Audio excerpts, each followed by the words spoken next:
You have a TV? No. I just like to read the TV guide. Read the TV guide. You don't need a TV. Television addict! Television addict! Television addict! Hello, everybody. Welcome. It's TV Guidance Counselor, and I am Ken Reed. I am your TV Guidance Counselor, as always. It is Wednesday, which means it is time for a brand new edition of the show, although you may be listening to this not on a Wednesday. It's not Wednesday forever. I just want you to know that.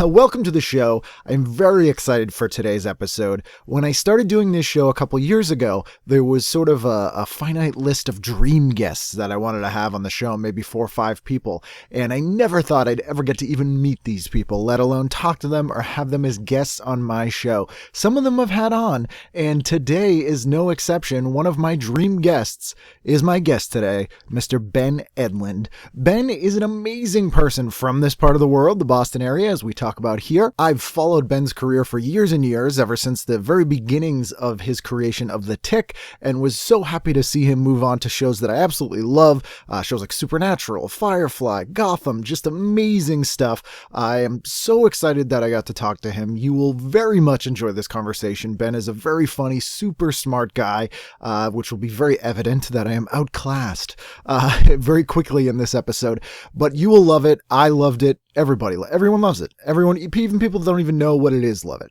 If you're just a fan of Ben's and you've not checked the show out before, Ben does a strict format version of the show, and the format versions of the show, how they work, is I own every issue of TV Guide. Someone picks a specific issue, they go through, they write down everything they'd watch that week in television, we sit down and we talk about it. Ben did that here. He picked an issue from 1978, I believe, but we'll hear it in a moment here. So please sit back, relax, and enjoy today's episode of TV Guidance Counselor with my guest, Ben Edlund. TV is my friend, and it has been always there for me in time of need. Mr. Ben Edlund, how are you, sir? I'm good. Hello, Ken. Thank you so much for doing this. I am a huge fan and admirer of all your work over the years, and I'm always intrigued by people who come from the same part of the world I do that kind of Same make here. it through the looking glass and are able to work on the other side, which is always exciting. And so I plied you with some sort of late 70s, early 80s issues of TV Guide. Appropriate. It was a little difficult to choose. I think you were Yes. kind of like, this year, maybe this year. I wanted to play the game correctly. I'm realizing that actually confronted with this situation, it's a good lens on how much I want to just do the right thing. Yeah. I hate rules and I have to do it right. Please, is that the game? Let me play it. Yes. Well, I appreciate that. And you ended up picking the week of March 8th, 1980. I guess so. And you were about 12 years old, you said, at this time? Yes, I'd say that we could do the math. 68 to 80 is 12. Yeah, roughly. I was I was either before 12 and 11 or just coming. That rough time frame. Yeah. And you have an older brother? I do. So were Nick. you guys watching a lot of TV together then? Or? Yeah, I think we would. Like, we had one black and white television in my father's den, and then we had we were a television household. There was a television in the kitchen that my mother and father, that's how they piloted the house. They would sit across from each other, across from the kitchen table, and the television was on the washing machine and the dishwasher, and they just, that's where they were. The little portable? It was like it was I guess so, but it became color before any other probably in the house. Because it was probably the most watched. It was, and that was their sort of, I always thought of it as the cockpit of the house. Okay. And that's where they were. The control room. The control room, and we could join, but we would not really influence necessarily what was on. And then there was I think a television appeared in the living room. I'm not sure when exactly, but a color television, and that was ours to sort of watch stuff on, my brother and I, unless there was some kind of event television that my parents wanted to see on a larger screen. Right. They would call the good TV. It was the good TV. It was always the good TV. I get the good TV for this, which is always the color one in the movie that was sort of coming on for the first time, or something they hadn't seen, or some kind of whatever event thing. We all would watch like the Muppet Show together on the good TV before prime time. I mean, that half hour. Yeah, the 7:30 it was usually on as in syndication. Yeah. Which was one of the first run syndicated shows. Right. Which was kind of an invention of Henson. Yeah. Wow, that's really interesting, because that became, pretty big for a lot of people. Yeah, the model. I mean, obviously Henson was an absolute genius, and I love the way he was so subversive and like angry hippie, that kind of like, not just like, hey, everyone's great. It was like, I want everything to be great, but you guys are fucking it all up. You are so goddamn human. Yeah. Jesus Christ. But he also was this really amazing business innovator as well. And he got a British company to produce this show that was produced in like nobody really knew it was made in England, and sell it into first run syndication, which everyone was like, you're insane. No, they only want reruns, not new stuff. And he kind of invented a whole model of, especially in the 80s. That's amazing. It sounds like also, I wonder if working through public television like sort of influenced that, because they were already kind of getting outlying funds and stuff. True, and it was basically a syndication market because they were all sort of independent stations. Like a loose tribe of different affiliates that would, so each one would vomit up some new piece of content, and then they would distribute. So like, it's possible that those models were something that he had to deal with before he even knew what to call them. I even thought of that. That makes sense. Like when he did, what was it, the Room or the Timepiece, and he was doing those weird short films for them, and he would do those commercials for like Wilson's Coffee and stuff. Those were amazing. They're great, and he used to dismiss them, saying it was just he would do it to fund his films. They were really, really interesting. The stuff he got into, that is crazy. Yeah. Or even the first season of SNL when he had the Muppets on that, which I vaguely remember that. Yeah. He couldn't write them. That was the problem. They wouldn't let him write them. Oh, right. So it's this sort of orky Lord of the Rings type setup. Right. And it looks cool, and they're cool characters, but the SNL writers just didn't know what to do with them, so they don't do anything interesting. They wrote down to the puppets. Yeah. Don't write down to the puppets. You can't write down to the puppets. No. Our PBS station, and we both grew up in Massachusetts, was GBH, and they produced the vast majority of... It's crazy. Boston was like Hollywood. Yeah. In a weird way. I guess Chicago did a lot, maybe. Yep, and New York did some. Certainly. But Boston weirdly did more. Who is the GBH, the guy who would always be the host, and it was really sort of... Oh, of the telethons and stuff? Yeah. Oh, God. I can't think of his name. But he was I'm that picturing face him. Yes, of GBH. absolutely. Not Michael Landon looking. He a little older. Yeah, older and more urbane or something. Yeah. But like... glasses. I can't think of his name.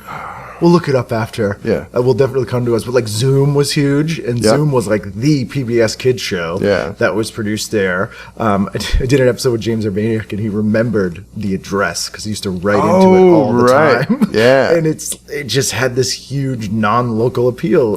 Invented the cooking show. Julia Child, shot in Boston. I would see her driving her little Volvo around in Cambridge sometimes.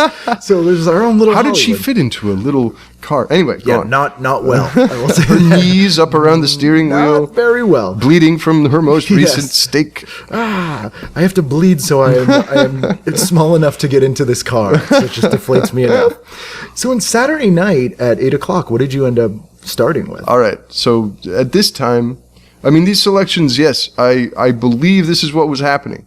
I would watch Chips. Yeah. Chips was like a couple of things. First of all, the crime drama. I've seen it, in intervening years and seen how low budget it was. Oh, yeah. Amazingly just. And it looked like they were just from the seat of their pants just shooting this thing together. But at the time, it was one of the distinctions it had was like our East Coast way of knowing what was cool. Because California that's where you'd learn, there are shoes with little wheels in them. Yeah. And skateboards, I guess that's cool. And then I would try to be on a skateboard on my dirt driveway, and like my porch was like 40 feet long. Yeah. So that was all I had was like, but in yeah. The snow. Snow and frost. But it was sort of it was part of like seeing Los Angeles, which I came to live in, but through this strange like weird eye. And even the crimes were kind of like, these guys are stealing a shipment of surfboards. Yeah. Like, it would never be like a murderer or something like a heavy, gritty. Well, that's true. They were probably very much keeping this very light tone because there was a kind of a comedy going on between Ponch and John. Yeah. You know? I mean, I think Ponch had some pretty dark elements in his past, if I remember. He came from the hard streets and he was working could have gone either way. Yeah, and he also, I think, had ties to his neighborhood that occasionally would kind of emerge. But John had nothing but just bachelor fun. And just the whitest bachelor there is. Everything is good for me. You come over to my apartment. I don't know how many ladies are there right now. Because it was the 70s. 70s. We're having a disco good time. Yeah, it was great. And then they would pull over. Remember, they'd pull over celebrities once in a while and just like, hey, Vincent Price, you're driving a little fast. It was like the Batman cameos. Yeah, basically. Totally. Only instead of crawling up the wall, those were great. Pulling them over. But that's not our period. It felt like both entertainment and for the age I was at, like a news show. Yeah. In a weird way, a cultural news show. It's like a travel log. Yeah, almost. Exactly. Like, what is really happening? Because it seems a million miles away from where we grew up. Oh my gosh. It couldn't be more different. And Chips was one of the first shows I can think of, aside from Dragnet, which specifically would say, the city, Los Angeles. Sure. It was a little more hard edge, where they were like, this is California. Yeah. Because it would either be New York or like a vague, just they would never really say where a thing was set. And they were like, this is California. It's true. Right in the name of the show. I think it was doing the work of Baywatch before Baywatch, right, in a sense. Right. It's like a jiggle-free Baywatch. Yeah, which, with more beefcake, I suppose. Right, Beefcake Baywatch. It was Beefcake Baywatch with guns. There's a lot of that was going to be scenes. the title. No. Beefcake Baywatch with guns? No, that wasn't going to be. They cut the guns, and then it was just Beefcake Baywatch. And then, Baywatch Nights. Anyway. Oh my God. Let's soundtrack a little Baywatch Nights for a second. Yeah, I mean, holy crap. The second season where they were like... Oh, I didn't even know there were 2 seasons. Oh, yeah, so here's For what me, happened. it's one dream I had. Yes. I woke up, and I was just Baywatch Nights, and then I went back to sleep. Were you out here when that was airing? I was in New York, I think. Okay. Yeah. So Baywatch was literally the biggest show in the world, which for listeners to know, so they were like, we need to just capitalize on this. Yeah. So Mitch at night is a private detective. That's season 1. Weird enough, but just a regular private detective. I saw season 2 then. Yeah. When it got paranormal. Yes, where they're like, hey, the X-Files is great. Yeah. Let's have him be the Night Stalker. Yes. Is there a werewolf? Yes, there is. Sure. This is the episode I always cite as the best example of what Baywatch Nights was. There's an episode where an unfrozen caveman goes on a night rampage on the beach. That is fantastic. And Mitch has to talk him down. Oh yeah, using language. Yeah, I know this is not your time, and don't hurt him. He doesn't understand. It was just incredible. I think you could do that as like an Adult Swim show now, as like a more knowing show. But it was totally sincere. This was unbelievable. Yeah, fantastic. Chips Nights might be a thing we could do. This episode. Barrixa is severely injured, and another Chip officer is killed by a hit-and-run driver. Ooh. Sounds kind of heavy and a little bit like a bum-out. Yeah, might have been longer in the tooth. I don't know when it started. I think it started like 75, so yeah, by 80 it may have been. Yeah, like they're really looking for... something kind of... maybe the writers are really trying to get into the rich, dark, red stuff of life. Did you ever see the punk rock scare episode of Chips? I have to assume I did. There were 2 punk rock scare episodes that I always cite as my favorites. The Quincy episode. Okay. Where a kid gets stabbed at a punk rock concert and Quincy has to come in. Oh, yeah. And then the Chips episode where Punch, a crossover episode. Exactly. Awesome. Where where Punch goes undercover. Yeah. In the LA punk scene. Oh, yeah. Yeah, I think it's for something about drugs. Yeah. There's a lot of disco on this night as well. There's a show I don't remember where Shirley Hempel posts What's Happening called 1 in a Million. Whoa. Where Shirley and Duke take Stone to a disco to get his mind off his estranged wife. Oh, that sounds interesting. Touching. I think I remember that vaguely. In a show called Soap Factory Disco, which was like an American bandstand in New York at the Soap Factory Disco. Very, very weird. Yeah. Soap is a powerful word for that period. Yes. But we'll get to that. Yes. So 9 o'clock would you go with? 9 o'clock, I would have been... At this point, I can't tell if I was actually switching the channels or it was... But I have an awareness both of BJ and the Bear, which I still occasionally return to as like one of the really oddest premises. But I mean, it was just coming off of Any Which Way You Can, Any Which Way But Loose, and all those. But that like CB radio culture world. yeah, and pairing a guy with an ape seemed to make a lot of sense at that point. Yeah. But how about this Lancelot Link Knights? Oh my god! Lancelot Link, the secret ship hunts monsters. That's pretty good. He was a cartoon, wasn't he? Or was he was not? live action. Oh no, that's right. Yeah, but that was like earlier. Was that 60s? Yeah. The Evolution. That was more Ham kind of period. Oh right? yeah. But I feel like I've seen only just clips of that. Yeah. Like but mostly it would be the powerful pairing of Love Boat and Fantasy Island, which had a very powerful effect. Which is strange because I look at Love Boat now and it was a strange thing for an 11 to 12-year-old to be drawn into with the force that, I mean, I think part of it was everywhere I was, it was on. So if I stayed over at a friend's house, the parents were watching that and we were just watching that. And then the parents might recede and we would be left to watch Fantasy Island alone. Which was the weirder of the two shows. And got pretty scary. Yeah, and weirdly sexual too. All of it, yeah. Well, fantasies and dark and but I mean with Love Boat, I think part of it too was that, like you were saying, perhaps off the air, I'm not sure,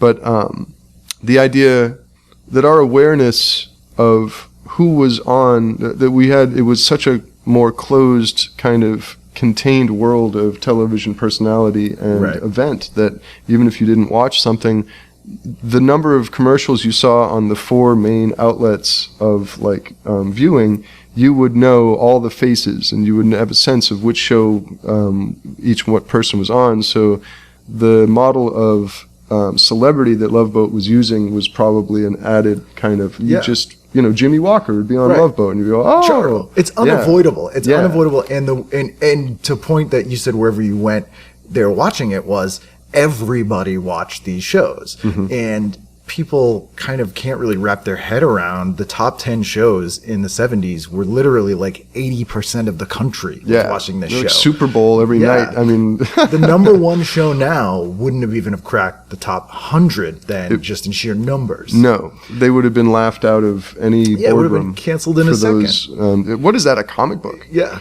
It just wouldn't work, but it was these huge, I always call it sort of cultural capital that everybody was, if you hadn't watched it, you were aware of it. And Love Boat is such a strange thing because it was an anthology series basically, and it's always weird to me the anthology series that aren't horror anthologies, which seem to be the perennial ones.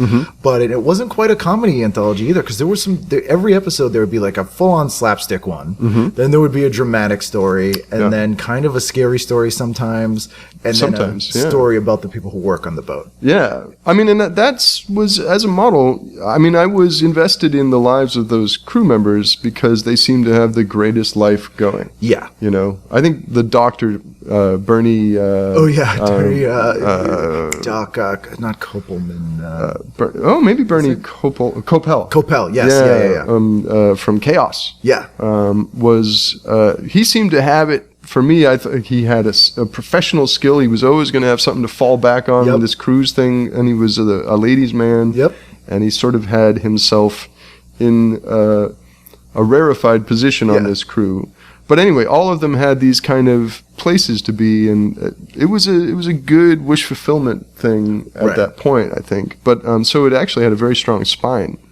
Anyway, and you could do almost anything with it. I haven't been able to really hunt down any people who wrote on Love Boat or Fantasy Island, but I'd love to talk to them to see how it worked. Like, were they pitching things? Were like, you get the comedy story this week? Or it was interesting, but when you look at the credits, they were sort of like separate films or separate entire little pieces. Yeah. So, I mean, I assume one director handled it all, but I'm not sure. Yeah, maybe they were, because they could have easily. I don't know. There was probably. And they were on a boat. Yeah, and they went on a real cruise. Yeah. I've talked to actors who've done it, and they said, yeah, you went on this cruise. That was kind of the bonus of going on the show. Everything about that was fun. And only in the 70s. Like, they tried to bring it back in the 90s as the Love Boat, the next wave. Oh, yeah. And it just didn't work. I don't think we have celebrities the way that we had then, where you could have guest stars that were interesting or that were... known as it could be the thing we're talking about, where you just happen to know them even if you didn't know them was part of it. But I bet the other thing is, at that point, with that few networks, you had almost like a studio system where you could swap celebrities and courtesies. We'll give you price if you let us use, Susan Anton this week. Well done. Yeah.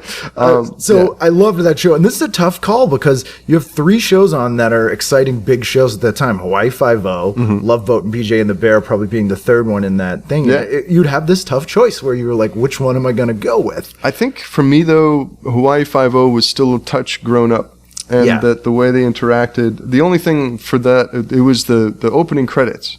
I would watch that and I'd go, this is the coolest show. Yeah. And then they would start talking and I would say, oh, they seem like men. Yeah. They don't care about me. I haven't heard any tribal drumming, surfing, or cool music. Yeah. What is it? Oh, they're at the office and they've got it. Now they're going to have to watch a guy, so they're going to wait. They're doing paperwork? Yeah. My grandfather, who grew up in Norway and was a miserable human being and watched very few shows, he watched Price is Right, People's Court, and what he called his Hawaii program. Oh. And he was like, the Hawaii program on. He watched Hawaii Five-0. It was the weirdest thing. He absolutely loved it. But this particular episode is enticing to me because it's a rare German medal found on the body of a murdered Nazi hunter is the only clue to his killers.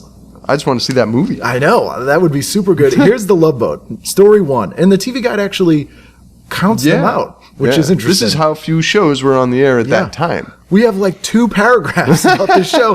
A mother has reason to worry about her daughter, a divorcee looking for her 6th husband, a wheelchair-bound man is bedeviled by his overprotective valet, a couple... Is that a Stephen Hawkins kind of... So, he's like, I just want to cut loose, man.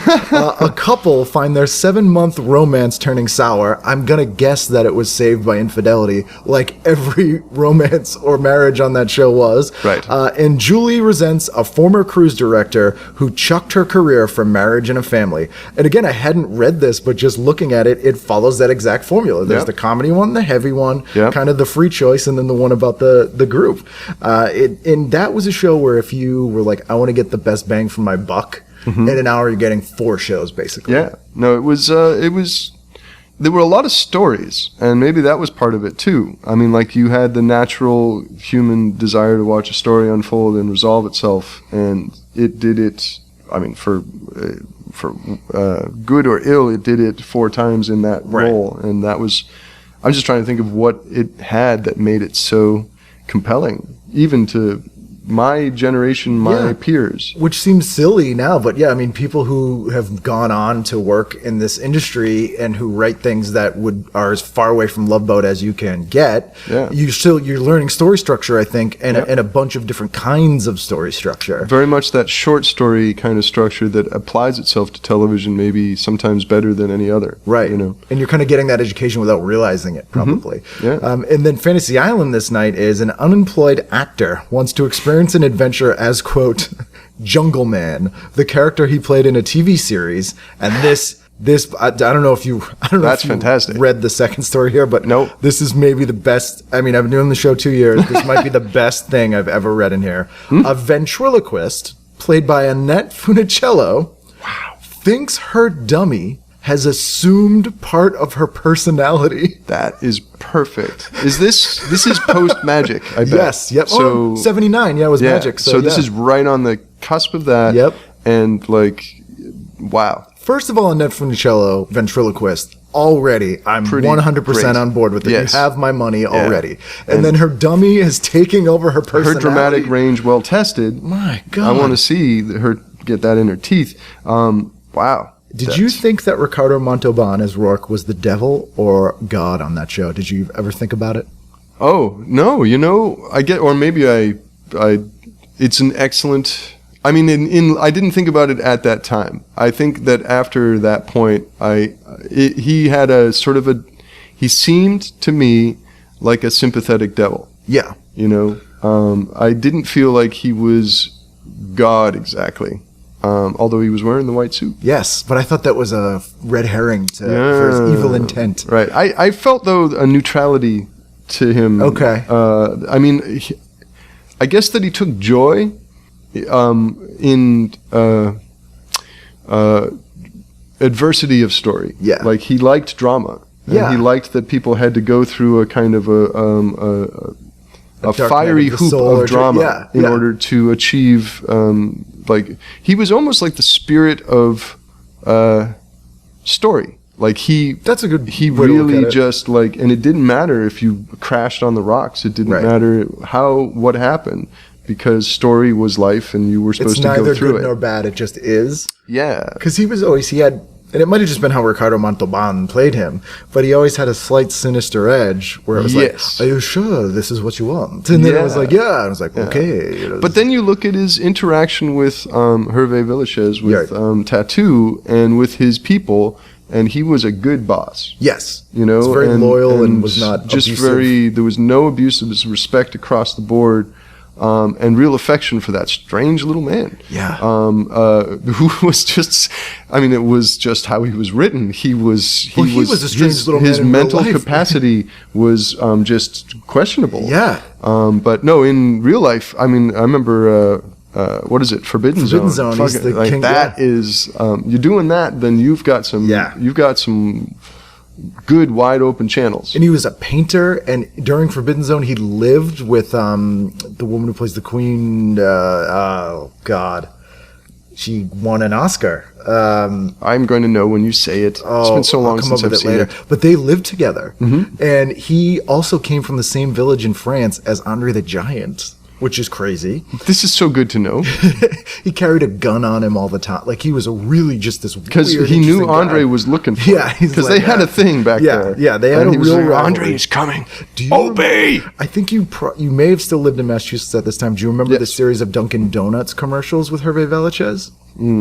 They maybe late 80s. He came in and goes, the plane, the chocolate, and he was ordering and he was like, for like a year they got Herve Velechez. Oh, that's great. In these Dunkin' Donuts commercials, which was always exciting. You know, then for me, Mason Reese was my Dunkin' Donuts Oh, person. Mason Reese. Yeah, he was in so many commercials. He was, and just the story of Mason Reese, I am devoted. He does conventions every now and then. I know. Yeah, I mean, I've looked at various elements in his existence. Sunday night, we jump in here. There's some weird stuff on here. I don't know if you've seen this ad with a guy in a hard hat that says, I'm Hunk. I'm Hunk. I know that guy from being like tough guy number 2 Yeah. in a lot of shit. Like, Yeah. He was in a lot of made-for-TV movies as like the enforcer yes, that he would come be in for behind, the... some guy like.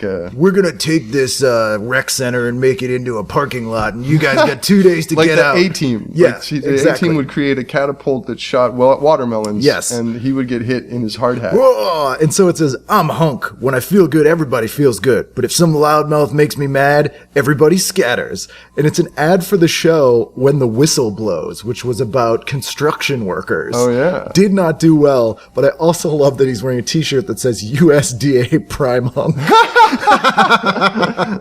Which is a great dumb character. Wow. Did you not to get too into the tick, because we were talking TV, that sort was of... on TV at It one was point, on TV so at one it point. qualifies. That's true. But that sort of noble, dumb character, were you drawn to that kind of character watching them on TV as a kid that made you want to do a character like... Because it was a pretty well-represented character at that time. For sure. I mean, there's a sort of a television type, a story type of that. I mean, I think Dudley Do-Right satisfies that, Right. and basically every superhero who is not actually on their game, in a way, that was definitely something. He's you know? almost like an invincible Mr. Magoo.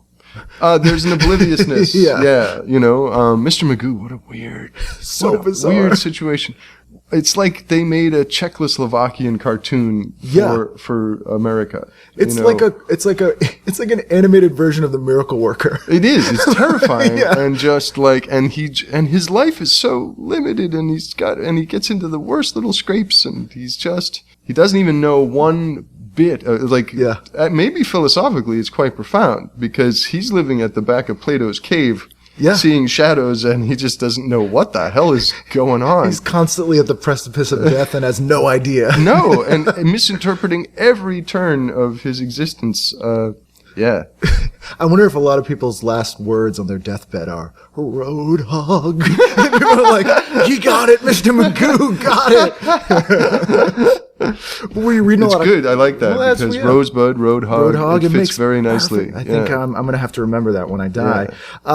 Were you reading a lot of comics at this time too, and like kind of taking that part in, or? I was light on comic reading, actually, or I would say that I did not hit the superhero stride until my mid-teens. Okay. So So at that point, it was, if anything, I would be re-examining the Richie Rich, Right. Red the Harvey stuff, Little Red Little Hot, Devil, or whatever. Those sort of comics that were probably in my house because I had them from a slightly earlier age, but I was, if it hadn't happened yet, I was actually just waiting for Epic magazine to come out. Right. Right. And then that tripped over to heavy metal. I found my first Epic magazine at a yard sale for like $0.25, and I was like, this is it was Arthur Sudjum, is that how you say his name? Yeah. Who did Charlie and Flytrap, and I Right. was just like, this is the best thing ever. Yeah, I mean, that's a huge jump from Casper to that. Like, you Yeah. bypassed a whole... Yeah, you think that there'd be a kind of college and went to grad enzymatic school. quality to breaking down your sense of what it is for superhero comics, but I came back to that, which I think probably the latter age that I came to that probably influenced the way I saw it and the amount of humor I saw in the straight up books that I was reading. So you kind of combine those two things in a lot of ways. Yeah, I had not taken the entire pill. Right. I took a partial pill, and that gave me 2 points of view on it. One, loving it because it was fantasy and exciting, and the other, having a certain arm's distance to it. Right. Did you see the Heavy Metal movie? Because it came out Yes. this very year, 1980. It was when it came out. I saw it a little after because it was R. Yeah. It had all kinds of crazy violence Oh, yeah, and all those nudity. things, and nudity and all that stuff. And Aliens snorting cocaine. yeah, exactly. I've got an angle. So I saw that in the basement of a friend's house probably 3 years after it came out. Oh, when it premiered on like HBO? Because it was Something never on like video. that. It was no, it was on some kind of cable outlet. Yeah. And it was my friend's dad owned a business, and he had like a coin-operated video game down there and Oh, cable. wow. It was pretty cool. yeah. He was the satellite dish dad. There were like 3 friends I had who had dishes, Yeah. or had something like Starcase. Oh, yeah. Remember Starcase? Yep. And like, so I had 3 friends that had even some kind of expression of money that I could sort of see. Anyway, we didn't have very much. Yeah, I definitely had friends who I may not have liked that much, but I was like, he's got all the Nintendo games. Yeah, I'm yeah. going to go over there and listen Friends, to him get yelled and at then by his the dad. batteries run out on all those cool toys, and they Yeah. don't care anymore. And Yeah. it's your only chance to touch these crazy things, and they're just yesterday's news to these Yeah, kids. you go over there like, nah, I got a new thing now. Yeah. No, What are you talking about? Why? What? Just go. Yeah, I remember I saw Heavy Metal. There used to be a theater in Boston called the Orson Welles, which was in Cambridge, and they kind of invented the midnight movie in a lot of ways. Oh, yeah. And they were constantly showing Heavy Metal, and I remember very little and driving by and seeing the poster and people lined up and being really intrigued by it. Yeah. But it really didn't come out on video till I think 97 or 98. There were these midnight movies Yeah. like Rocky Horror didn't come Yep. out till the 90s on video. And I saw it on HBO.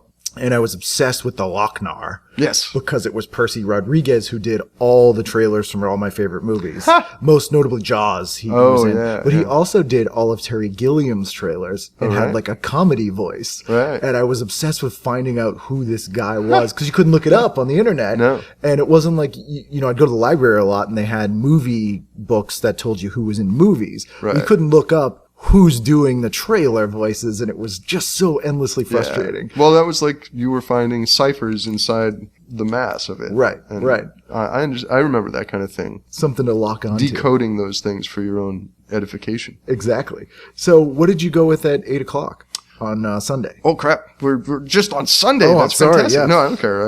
I mean, it's good. Well, I was troubled by Sunday in that I would watch things that were a little older than me, but there was nothing else. I think it may be that either it was my brother or doubt it was my parents, but I'd watch Archie Bunker's Place. Yep. Which was like twice as depressing. I mean, from the perspective I came to really enjoy. Yeah. But it's very much about old age. Yeah, and just like old crusty guys Yeah. in a bar where regulars, just it's like the ugly Cheers. Yeah, you know? absolutely. And but I would watch that, and and I wouldn't even watch it. I would just coexist with it. Yeah, you you would sort of which was a experience lot it. of television. It would happen to me. Yeah. You know, one day at a time, which I actually got into, I think partly because the two daughters were really that, and even Love Boat, like Vicky. Was that the daughter on Yes, Love Boat? yep. Yeah, like that was a time where I was beginning to select sort of types to be drawn to by my hormones. And Valerie Bertinelli was the pinup. Yeah, singer although of the I time. also like Mackenzie Phillips in a way. You know, she had like a really kind of weird, quirky... she was unusual, Yeah. and I thought I could see she had there was an interesting sort of crack in her, Right. which turned out to be True.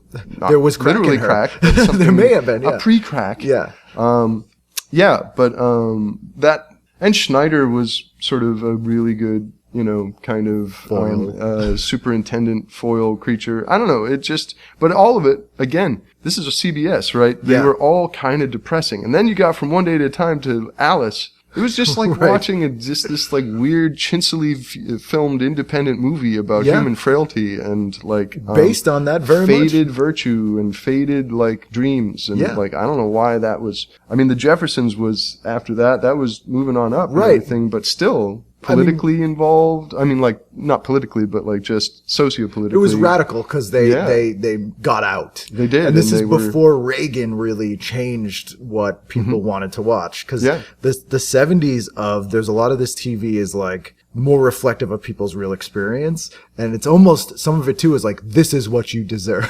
This is what you live, and it was kind of a little bit of people being like, I can't do this. Grubby. It can't be better than this. I mean, this is what it is. And Bonnie Franklin's a single mom raising kids in kind of a crappy apartment-ish, not in a big mansion.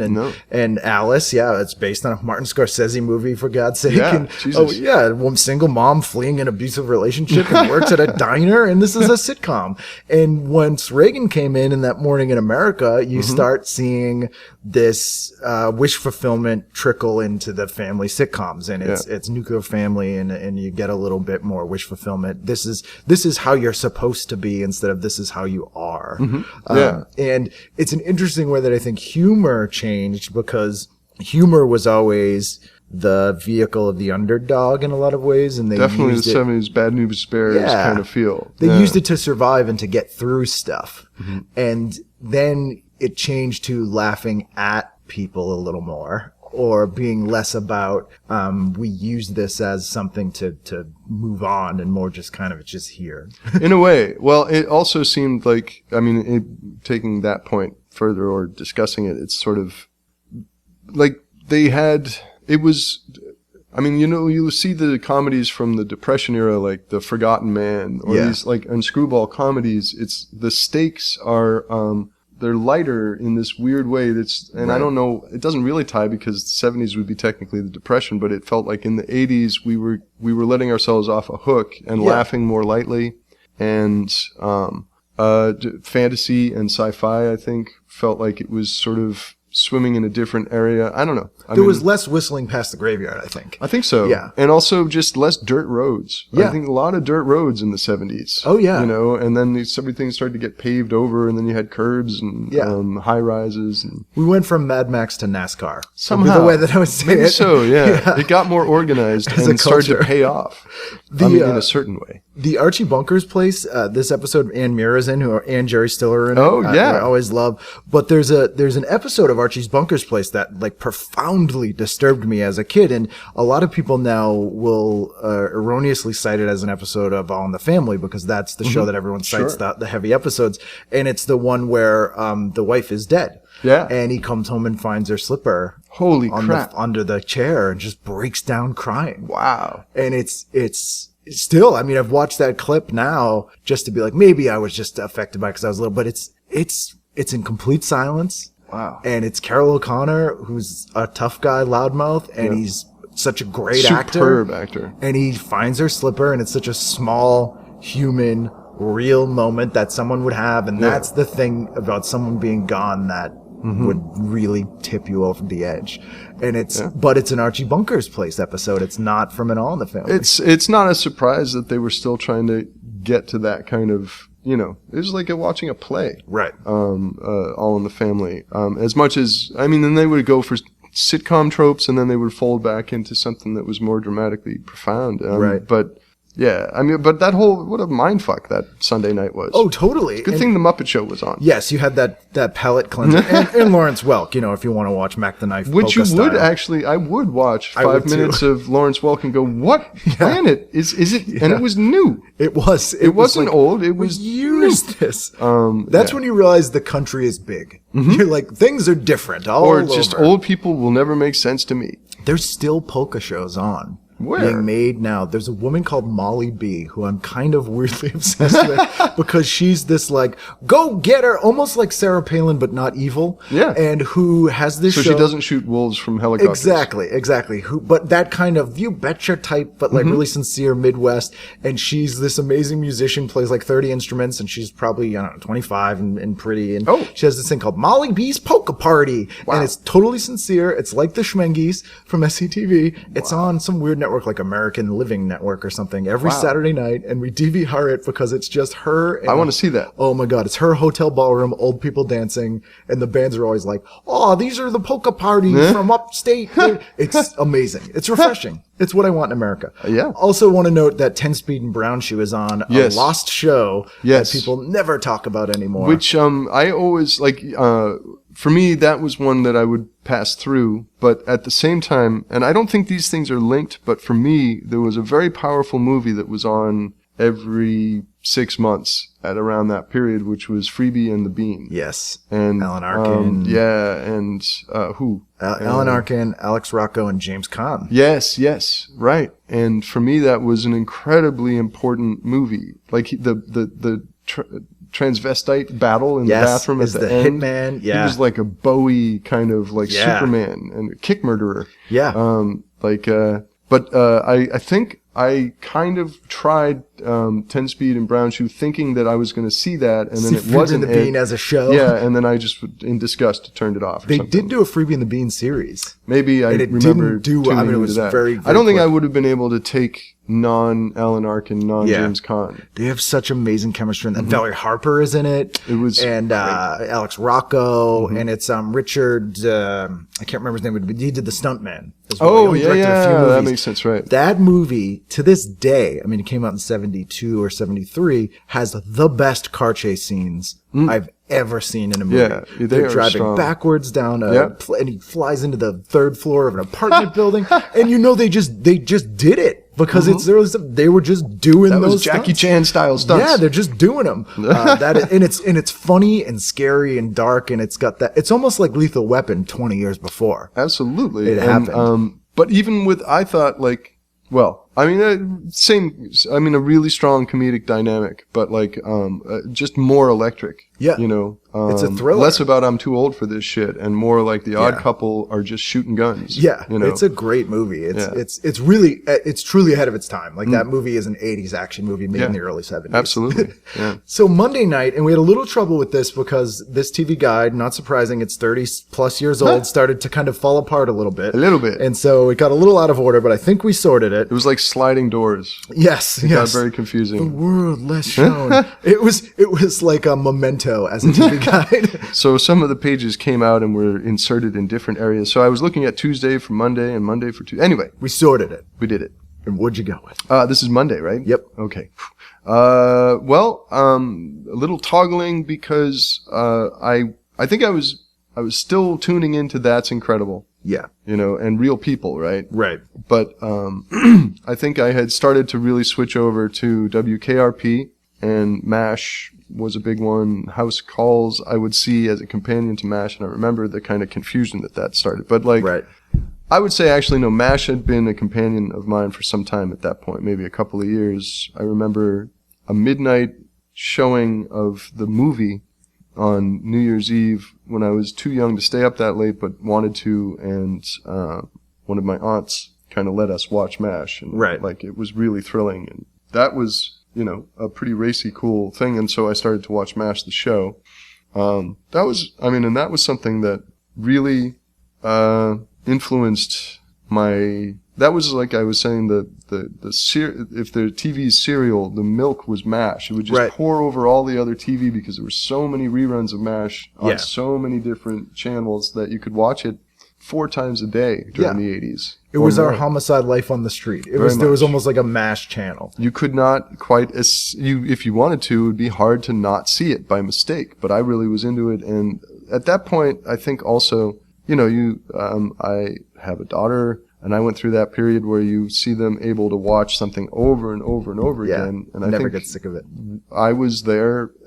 I also feel like, because, television, there was no limit on how much I could watch as long as other things were satisfied. There was no sense of, they're watching too much television. If you hold up your bargain, do your chores, and get good grades or whatever, you can do fine. Your time is your time. Right. And so, and there was a real form of parenting taking place with television that was, I'm sure going on today, but in a different way. And MASH was a very key element in that. And that little group of people at war and not wanting to be there and forced to learn that sort of unchosen family, right? Was somehow pretty powerful. Yeah. And getting through things. Yeah. And not just fighting it the whole time, but kind of embracing things in a way that, again, Whistling Past the Graveyard. You're in war, but it's a comedy, but there's also really heavy stuff that happens. Yeah. Although as we're speaking and we're talking about that transition into the 80s, by the time we're talking about MASH now, it was that very difficult compared to the beginning. It was that MASH where everyone had gotten along for so long. So like Hawkeye and Hot Lips, like she was, is it Margaret? She was just Margaret. Yeah. Like she was respectfully, like it was no fun. And like Klinger wasn't wearing women's clothes anymore. Yeah. He wasn't eating a Jeep.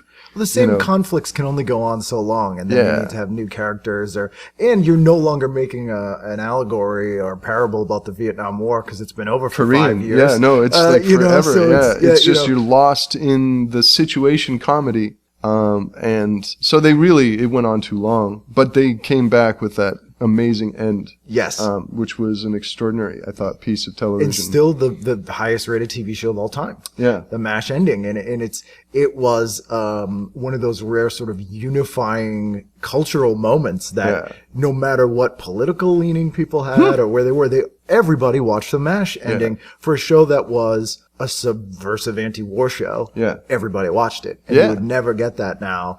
And to your point of the movie being sort of a forbidden fruit, back then when you did get to see a thing like that, it really stuck with you a lot more because you earned it. Yeah. And while you were watching it, I'm sure your eyes were twice as wide and you were really trying to record every moment of it because you're like, I may never see this again and I can't believe I'm getting to watch it now. It's true. And then there's that secret garden of what makes grown-ups laugh. Right. And that there's a strange, like, it's not, it's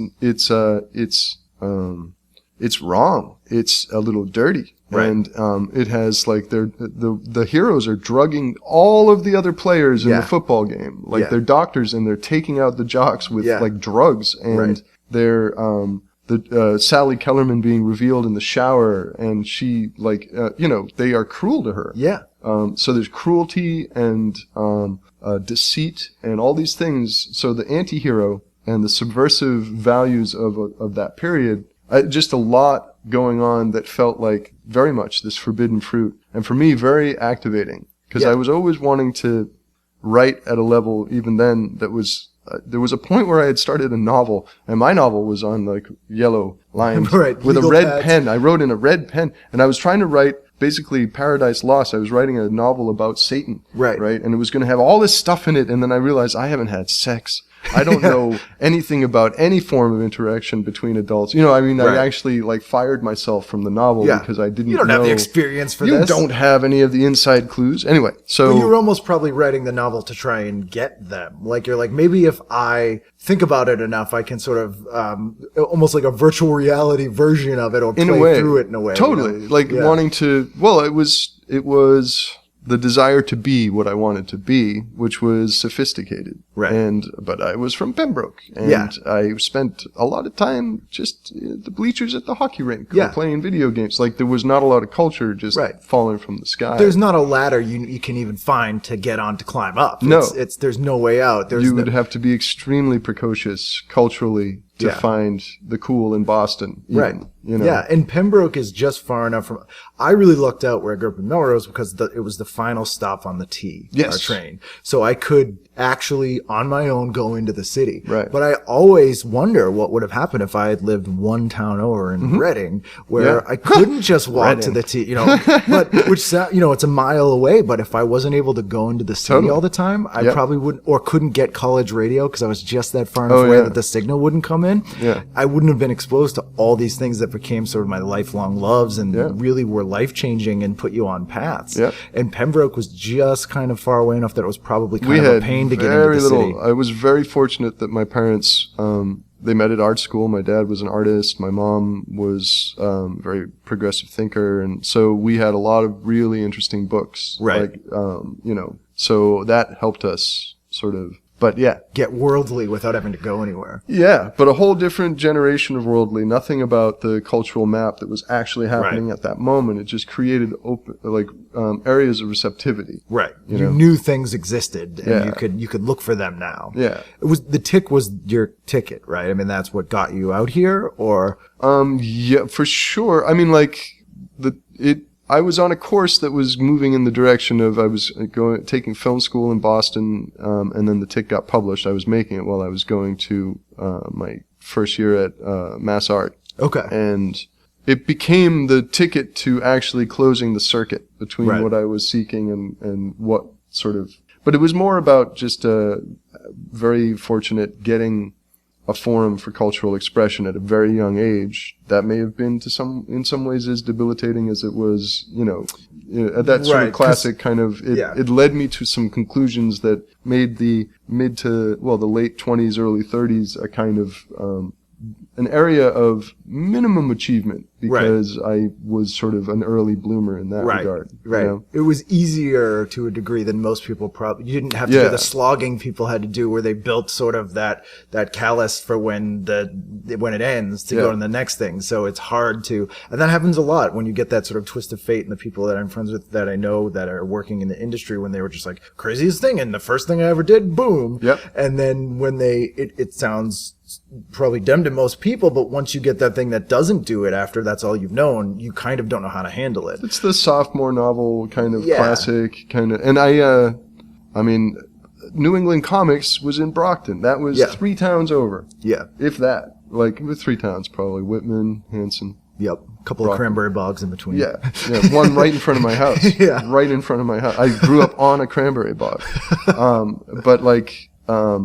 I didn't drive. My brother drove me. Right. And then I showed my samples to New England Comics. They're like, oh, okay. And it was the black and white revolution that was brand new. Teenage Mutant Turtles was created a special kind of it can happen here in Massachusetts. And so I had a publisher being born saying it can happen here, waiting for another one of those things to happen. Right. And I walked in the door, ding. And it just hit. It took time and everything, but it was I went from going, I can do this to doing it. And not like, I can do this. No, you can't. No, you can't. No, you can't. Right. It was, people don't do that. It's not a... they do. It's hard for me to gauge, too, because, being there, the Tick was huge, and I was, I didn't know comics was my store, and obviously they're promoting it.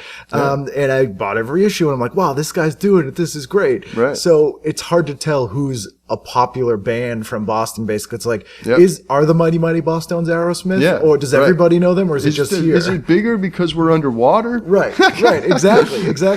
But when I saw that, the Tick was on FoxKids in 93? 92 it started, yeah. Then I was like, oh. Oh, no, I'm sorry. 94 it started. I started working on it in 92. So 94 it started to air. So I'm like, oh, no, it is a thing people know nationally now. That's good size. Yeah. Like, it was a thing. It became a thing, which didn't have to happen, but it did. And I always thought he got through because you did the tone of that show was the comic. This was really wild because one thing that didn't happen with Teenage Mutant Ninja Turtles is they handed it off. Right. And it had to be handed off because that was like, I think the toy company was the one that developed Right. it. It was like a big corporate, we're taking it. Yeah. We And- like how it looks, Yeah, basically. Yeah, but they're Yeah. eating pizza now. Right. But like, and I assumed that was going to be the case with the Tick. I was Okay. ready to sign off because I thought that's what you did. Yeah, that's and the only model. They were giving me a consultant kind of credit, which is like nothing. Yeah.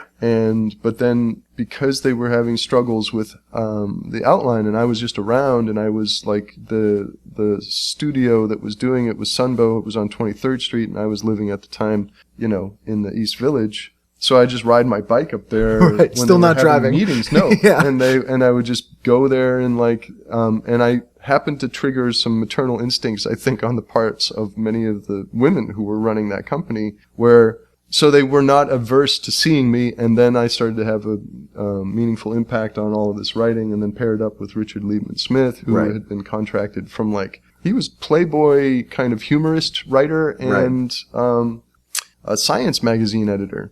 But we got along really well. So, I mean, I really just, like a pinball on a pinboard, came through a number of good connections to being truly central to the making of that. Right. In terms of the conceptual kind of range and where our humor was going. And so it was a very different, and of course, nowhere near as successful as the Teenage Mutant Ninja Well, Turtles. no, but nothing was. I mean, nothing was. And they were I constantly fucked that trying to- up pretty well. But, I mean, I think that the fact that you were able to get the tone and a very you sense of humor, which is distinctive and was kind of refreshing then, and as kind of the world's grown into it a little bit more now, was, especially someone who read the comic, I was expecting it to be totally different. I'm like, I'll watch it, but I'm gonna like, be plastic. this is exactly, like the tone is the same. This is exactly what I would imagine. It was close. And it was great. And I think also the fact that Fox Kids was, the good thing with the early days of Fox was they were like, we don't know what the fuck we're doing. Yeah, Just, no, hey, that if was- you can do something, maybe it'll That work. was maybe Bobby's it wasn't. World and like a bunch Eat of the stuff. Cat,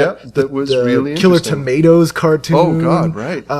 They were really doing Even some things weird like stuff. Dark Water was Pirates of Dark, because it was serialized. just like interesting. Like they were taking some cues from Japan a little bit. It seemed like very interesting time, a very good place to try and throw a curveball like that.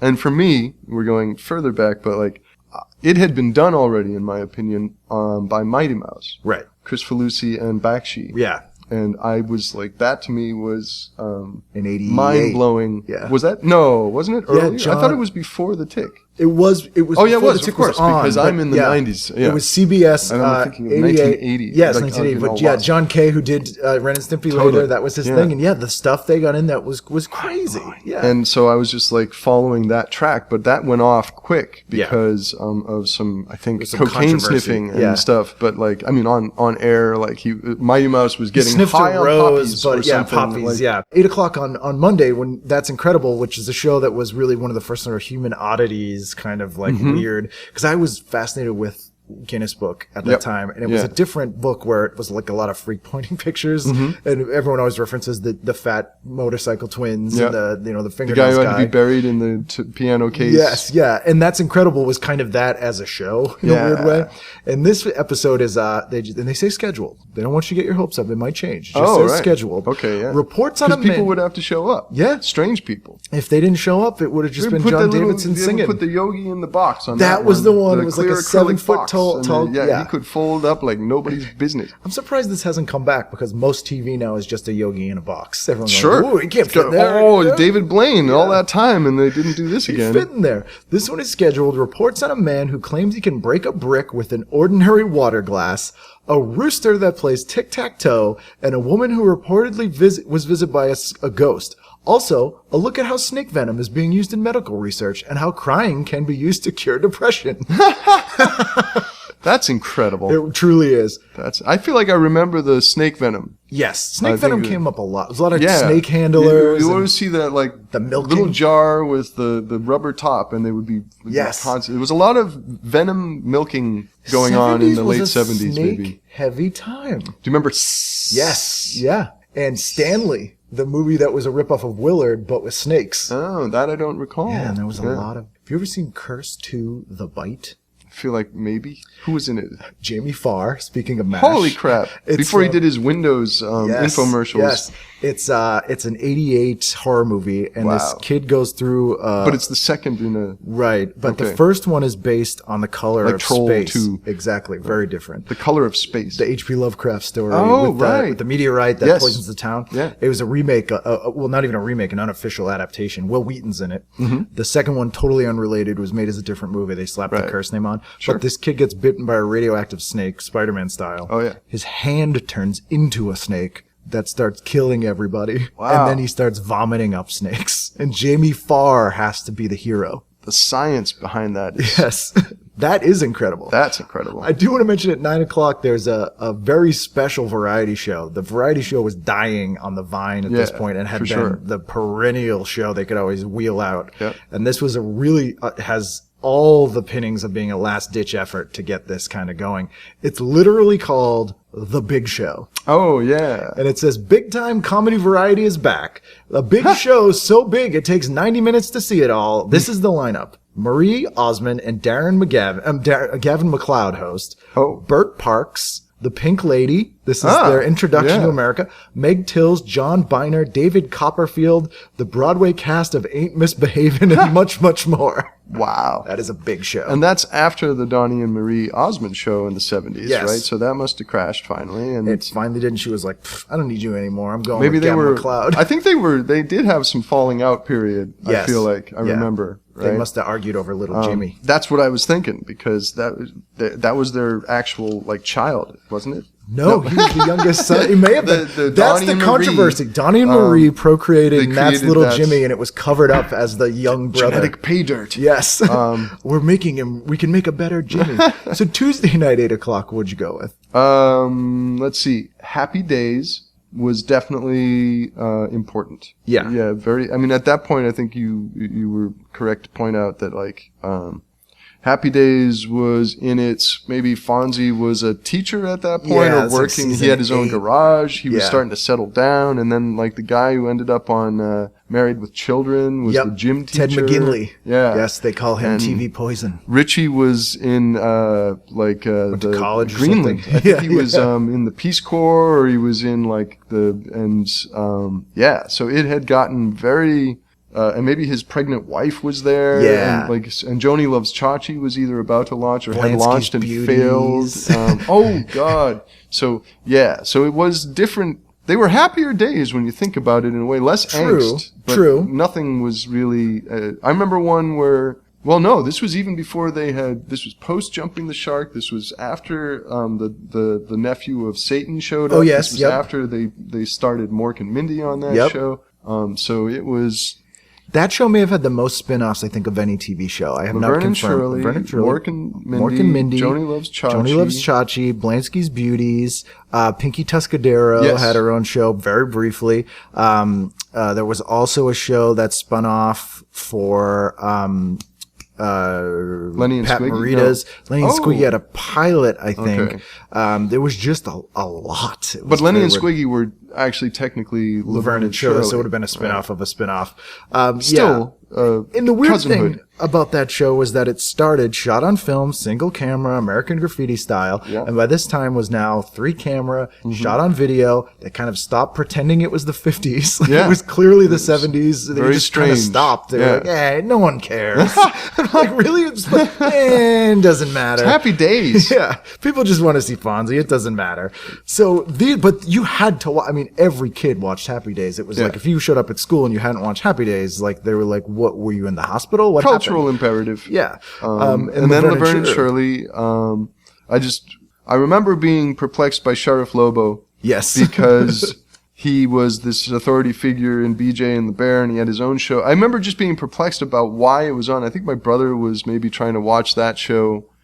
And I would be like, what the hell are you doing? Yeah. And why would you do that? And what is happening? He's just an angry man. Claude Aiken just looked like he was going to punch everyone. All the time. Like, not even with like some people around him who, like Archie Bunker had, well, at that point, it was just the other angry man show. I don't know. And this I forgot was called The Misadventures of Sheriff Lobo. Wow. Which was an odd title even Crazy, then. Vernon Shirley, Vicki Lawrence guest stars at this time. Yeah. So that was a big one. She was, I always couldn't, I remember not being able to tell the difference between her and Carol Burnett I had the for same the problem. longest time. Yeah. When Mama's Family was already off the air? Mama's Family started in 81. Oh, it wow. was one season. Okay. And that was when it had the pedigree. So the cast of Carol Burnett were still involved. Right. It was basically on a hiatus for 2 years and then came back in first run syndication. Wow. So there was 3 or 4 shows that did that. right. Charles in Charge also did Yeah, that. I remember that. It's a Living did that. The first season was called Making a Living, when Angelian was on it, and then Right. she wasn't on the rest of it, but it went in for 6 more seasons in first run Right. syndication. It was a really Yeah, weird. it kept going. I remember Yeah. that. The universe was, and you'd tune in and you'd be like, that weird. lounge singer is still up in that fucking, Yeah. like At the top of the Bonaventure. top of the- Paul yeah. Kreppel played the lounge singer. he had a good gig. Oh, man. yeah, absolutely. And then 9 o'clock is a tough one for me because the big show is on, but also a thing called the Plutonium Incident. That's basically Movie? a made-for-TV movie that's like a Silkwood Or like China Syndrome, yeah. for TV, which was, pretty big and odd for a network to Sure. be funding. That's pretty wild. Do you remember, what was it, Day After Tomorrow with Yeah. Jason Robards? Very traumatic. Everyone was like hit by that one. Did you see the British Threads that came out at the same time? No. Threads is basically like Britain came out the same year as the day after, being like, yeah, that's nice, America, very sweet. Here's actually what it would be, and it's the grimmest thing I've ever seen. Wow. This is a major network made this, and there's a scene in it where a woman sells herself for dead rats to eat. Wow. In the post-apocalyptic world. And the big thing on it that I remember being really shocking was, I like that the price is really that's dead the rats. most moving part of it, Yeah, and it's yeah. true. But That's shit has hit the fan. like, what? When you're prostituting for dead rodent? the big difference too is that in the American one, it was like Russia is the evil and they're the cause of this. In the British one, it's America and Russia, and they're just Yes. stuck in the middle. That's really They're cool. like, you guys really screwed us over here. Yeah, and that's it's really- it's interesting to watch them back to back to show the cultural difference. Yeah. But you went with Three's Company, I think. I did, and I mean, I think that this was still in the heyday of that 80. Yeah. And that Suzanne was Summers is still on. right. And we were saying like, there was the Roper period, and then the Furley period. This would be Furley. This is Furley, yeah. But still, that was hot. I That was still preferred going Furley. good. Roper was such a strange, like his relationship to his wife and his Norman Fell and his just like He kind had of a weird thing going on. that was a very depressing household. Yeah. And then he had this strange kind of like, he liked the life above him. He liked the vitality Yeah. of them, and he was drawn sexually to the women up there, I think, to Or some he claimed degree. to be. Yeah, it was Yeah. hard to understand, but then he also had that was also when they were playing the, I mean, that's amazing too. John Ritter was gay, in terms of the, He was pretending to be gay. Yeah. But it opened up because it was it was better Right. for him to be gay. They were okay with it. Well, it was Yeah. necessary. Yes. For him to allow him to live with 2 women. Right. That was the bosom buddies like Yes. conceit. Yeah. And so that's a very interesting, and that's just after Billy Crystal is the On Soap, is right, yeah. that to me was like one of the earliest I remember. Who got cured on Soap, though, too. Oh, I don't recall that. Yeah, he found the right girl later. But then and- their child was possessed by the devil. Exactly. So as that's it not would going to be. work. It certainly wouldn't. The devil's going to go, thanks for doing this. But you guys are wrong trying to cure this. It's not a disease. Maybe I'll put a devil in your womb. And thinking about it, though, I never really heard it put in those terms where, it is weirdly tolerant. Because when I think about, like, let's take Boston for an example in 1978.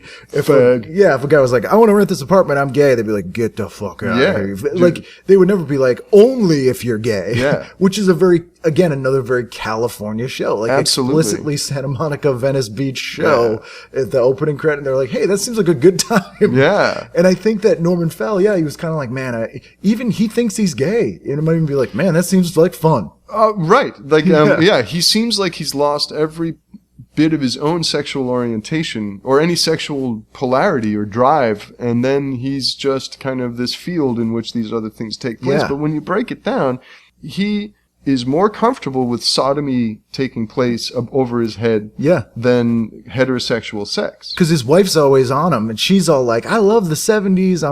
Let's do it. She was all horned up, and he was like, ugh. Yeah, very weird dynamic. Very 70s. Very strange. I'm sure someone could write a very good dissertation on Three's Company and the cultural status. There probably is one out there already. I'm sure. 9:30, did you do Taxi? Absolutely. Love Taxi. Taxi to me was revelatory. Like, I had a lot of emotional states introduced to me, I think, through that. Like, it had such a connection with, like, bittersweetness and... right from the opening lyricism, notes of the song. Like, no lyrics and just that one shot, right, of the cab going. Forever. And just, like, maybe from Brooklyn to Manhattan or something over the bridge. But then, like, the little stories in it, like, especially Lotka's story and also Jim. Yeah. I was super into Christopher Lloyd's sort of, especially at that point where you didn't really know his past. And then there was a point where he sat down in front of a piano and played like Rachmaninoff or something. And then he was like, and they were like, Jim, how did you do that? And he's like, I don't know. Yeah. And then you realize he's this sort of amazing casualty of the 70s. He's the dream of the 60s, basically. Yeah, or Five Easy Pieces was probably a big influence on, because Jack Nicholson coming back as the pianist and the... He's kind of Timothy Leary mixed with the dream of what the 60s could be. Yeah, absolutely. And he had the Harvard sort of thing or something like it, if not... It was an Ivy school and a rich family and all those things.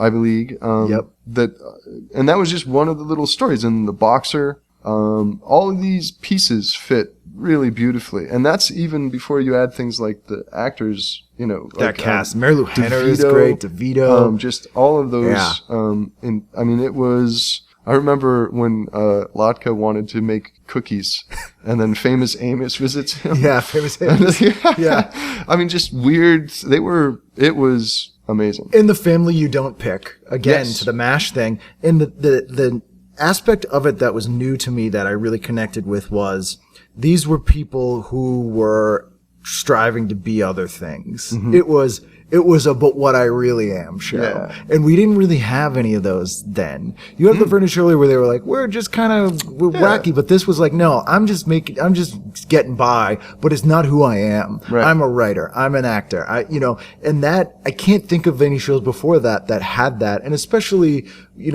growing up in Boston, a million miles away, to see people sort of working towards that dreaming. Is interesting to see reflected on TV instead of them already being those things. Right. Which is interesting to me. That is true, because if you look at MASH, they had interrupted lives. Mm-hmm. They didn't have dreams. They were interrupted, and they were in this dream space that they hadn't called themselves into being. Yeah, it's true. And then I think it seems like a setup for the 80s. Yeah. Start dreaming. Yeah. Keep working and maybe you'll get it, but you're not we're going to screw you over while you're just working your ass off. You may not get your dreams, but then they're like the pivotal figure is Alex, who has no dreams. Right. Who has given up dreams, and there's something, and he's almost Zen. Yeah. And very, very interesting in that way. He kind of wants to be around the humanity to sort of feel human, almost. He's like an alien in a lot of ways, where he's like, he's kind of absorbing your experiences. Yeah, he's like, he takes other people for the ride. Yeah. Or he is the well-adjusted taxi driver who is a conveyance. He's kind of like a sin eater on that show in a weird way. Yeah, no, that's true. That is true. Which I guess a taxi driver and a bartender would be. But I have to mention the Heart to Heart opening. Excellent. Because there's something about that, Max. My name is Max. And like, he's my boss. They're crazy. Yeah. I'm an abused worker. Yeah. They put me in danger all the time. They own me, and I always save them, and they never appreciate it. They have a dog, and sometimes they don't know the difference between me and him. They give me dog food sometimes. Rich people, it's okay if they own people, and they meddle in people's lives and get people moited. And again, that was the shift to the 80s. Yeah, but it had a Nick and Nora Charles backdating quality that was pretty cool. But I mean, just that opening, and I remember watching it and never being as pleased with it as, in fact, I was even at that time by The Thin Man. I was already watching old movies and really getting into them. So the stakes were low. It was like LARPing for rich people. Yeah. It was almost like if you thought Batman was the biggest asshole on earth, you would make Heart to Heart. Like, this is what that guy is. He's some rich jerk played, who is it? what's the guy? Wagner or Wagner, yeah. Where he's like, I'll save you. Yeah, What are and we going to Stephanie do? Powers, right? Yeah. Is that right? Yeah, Stephanie Powers. But yeah. he's just all like, I'm untouchable, but, it's just kind of fun. Yeah, yeah. Oh, people in danger. That must be terrible for you. Oh, your father was murdered by your estranged brother. How bad. I'm going to put on a mustache and help you. I think we solved this, except for all of the trauma. Yeah, like some of these people be like, I'm homeless now. Too bad. I won't charge you. I'm in a mansion. Good luck. So 8 o'clock Wednesday, what'd you go with? Was Real People then? Because I Real guess People I always was thought it on followed Wednesday. up on, okay, so Real People was a big one. I mean, these are things, ultimately I think I was more into Different Strokes and Facts of Life. Yeah. But there was a whole bunch of shit going on Wednesday that needs to be addressed. Real People, which I think I watched in the 70s, and maybe they were maybe the Real People was split off of That's Incredible from the 70s. Yeah, maybe? they were rival shows on different they were. networks. Yeah. All right, so okay. So one of them started off, they both started off as like specials. Yeah. And then they made them into weekly shows, which became the Right. bloopers shows in the 80s. You Right. had TV's With bloopers were practical Ed jokes. McMahon and Dick Clark. The rival show being one hosted by Don Rickles called Foul Ups, Fleeps, and Blunders. Yeah. Bleeps and Blunders? Bleeps and Blunders. Yeah. So this that one, was like, Real People was important. That was with, Fran Tarkenton was That's Incredible. Yep. Skip. John Davidson and Skip Stevenson? Stevenson, I think, was and Brian Real People. Gumbles. And not Dinah, but we have Sarah Purcell. Sarah Purcell. Yeah. Yeah. And then Byron Allen. Yeah, Byron Allen. Who's never not been on TV. Nope, keeps just Just plugging along. like, never and Fred stops. Willard was a correspondent on Real Right. People, which I had seen him on like Fernwood Tonight. And Yeah. I was like, Fred Willard's on this. Right. This is great. I hadn't seen Fernwood yet, but I had, but only like by mistake. Yeah. The same with Mary Hartman, where you're like, what am I putting fuck on? is happening to my head? Yeah, well, it's a David Lynch soap opera. It really was is insane. Yeah. And now I very much respect it, but at that time I could not process it. It was so depressing. Real People. Oh yeah, it was just. Yeah, it totally was. Yeah. But was perfect. Yeah. And a show that, again, way ahead of its time, and people were like, what are you doing to me? Totally. Yeah. Soap was the comfortable version of that. Exactly. Yeah, exactly. And even that was ahead of its time to some degree. So Different Strokes, Facts of Life, but Cousteau was on then, and that was, at least in that, and that was a pretty impactful. I had the relationship to Cousteau that Owen Wilson's character has, not the fatherhood part, but I would write him letters about the clubs I'm starting. Really? Like the environmental club that I've started to protect all animals. He was your Steve Zissou. Very important. Did you get anything back ever? I feel like I got one response with the little Calypso thing that was mind-blowing, but just a form letter, not a personal letter. But still felt like you got... I had connected. Yeah. And I had some kind of license, you know. Right. And I remember our entry test was we would ask, if a snapping turtle bit off your finger, would you kill it? And you were supposed to say no, because it's just an animal, and they don't know. Like, and if they say, yeah, I would, then you go, well, you're probably not properly disposed for our very important institution, our foundation that I'm starting.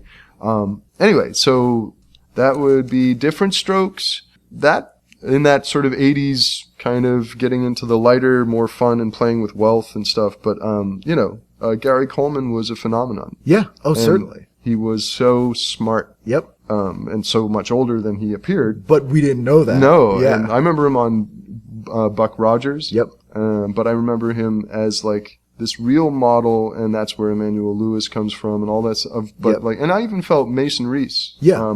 But this it was the sophistication that I was hoping to somehow break into. That where you didn't just know. had, where he would talk to a grown-up and he would go, I am your peer. Right. What you talking about? I'm an old soul. But, Yeah. we didn't hit us that he had an army of writers that were, 60-year-old writers that were making him able to be that, but he was able to carry it off. Preying on the kidney dysfunction that was allowing him to deliver that. Right, right. Although, I don't know that, I think that did not help him adjust. No. As a person. That was a famously apocalyptic child star. They chewed up that situation. whole Dana cast. Plato and, and Todd Bridges, who stabbings. was, it was miserable. I don't know how they could drop all 3 of those balls. Yeah. It was horrific. Yeah. And I always look at them as the equivalent of, like, I guess in the 1940s, there was that cliche of, like, the gangster who looks like a baby. Yeah. You know, they'd be like, they're the Roger Rabbit kind of feel. Yeah. It was almost like that. I do want to say that Beyond Westworld was on the Westworld television series. Yeah, which I don't know that I ever really got into. I liked Westworld. Yeah. But I got it. It was the V phenomenon where they just didn't have the money to do it on a weekly basis Right. and reused shots. It was, for whatever reason, and also maybe Westworld, I don't know. I don't know if I even managed to catch it. I'm not even sure. Maybe, I don't know. The different strokes. I loved Westworld though. Westworld's great, but I mean, part of that's Yul Brynner too. Is just terrifying. Yul Brynner, and it's this. But I love that you could run from Rome into the West. You know, like when the shit starts to break down and they start to cross into different universes. And which stuff. is like what people like about Doctor Who now, where they do that kind of thing. The 1 hour special of Different Strokes, which has a wonderful illustration, by the way. Yeah. Which is again a lost art where these things would be illustrated. This would be an Etsy's piece now that people would spend a lot of money on. Yeah. But this is Gary has his hands full as Mrs. Garrett's girls are invited to a slumber party and everybody's surprised by the uninvited guest. Now, first of all, to your point of what a phenomenon he was, he wasn't playing Gary Coleman. He's playing Arnold Drummond, but the ad has him as Gary. Yeah. And this is where they kind of were trying to really pump up Facts of Life by doing some crossovers, which was Booster was Rocket kind of situation. Before we went to Thursday, were you writing a lot of letters, or was it just to Jacques Cousteau? Like, were you constantly trying to? No, I was not doing a lot of connection, and I think my attempt to connect with Cousteau was probably more late 70s or something like that, 78. Right. Somewhere in there, maybe at 76 or something. Somewhere in there.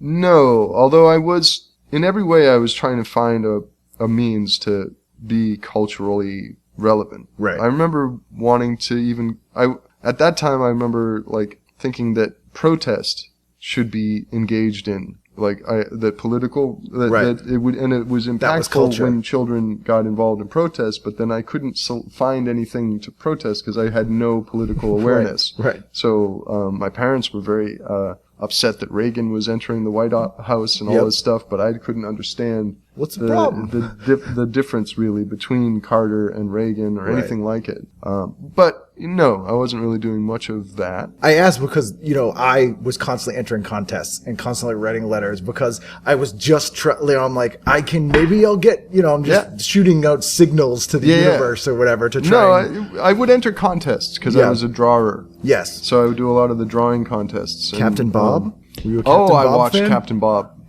all the time. Drew it every time. And then he was fast. You had to have your crayons or your art materials ready because he would go way faster than you could ever go. Craypaws. Yeah. So for people that don't know, Captain Bob was a regional produced by Channel 5 in Boston. It was this sea captain who lived in a little shack. Like elevated shack, right? Kind of like a drawing Jacques Cousteau in a lot of ways. Yeah. And he would draw animals and teach you how to do it. And it was one of the first shows that kind of did that.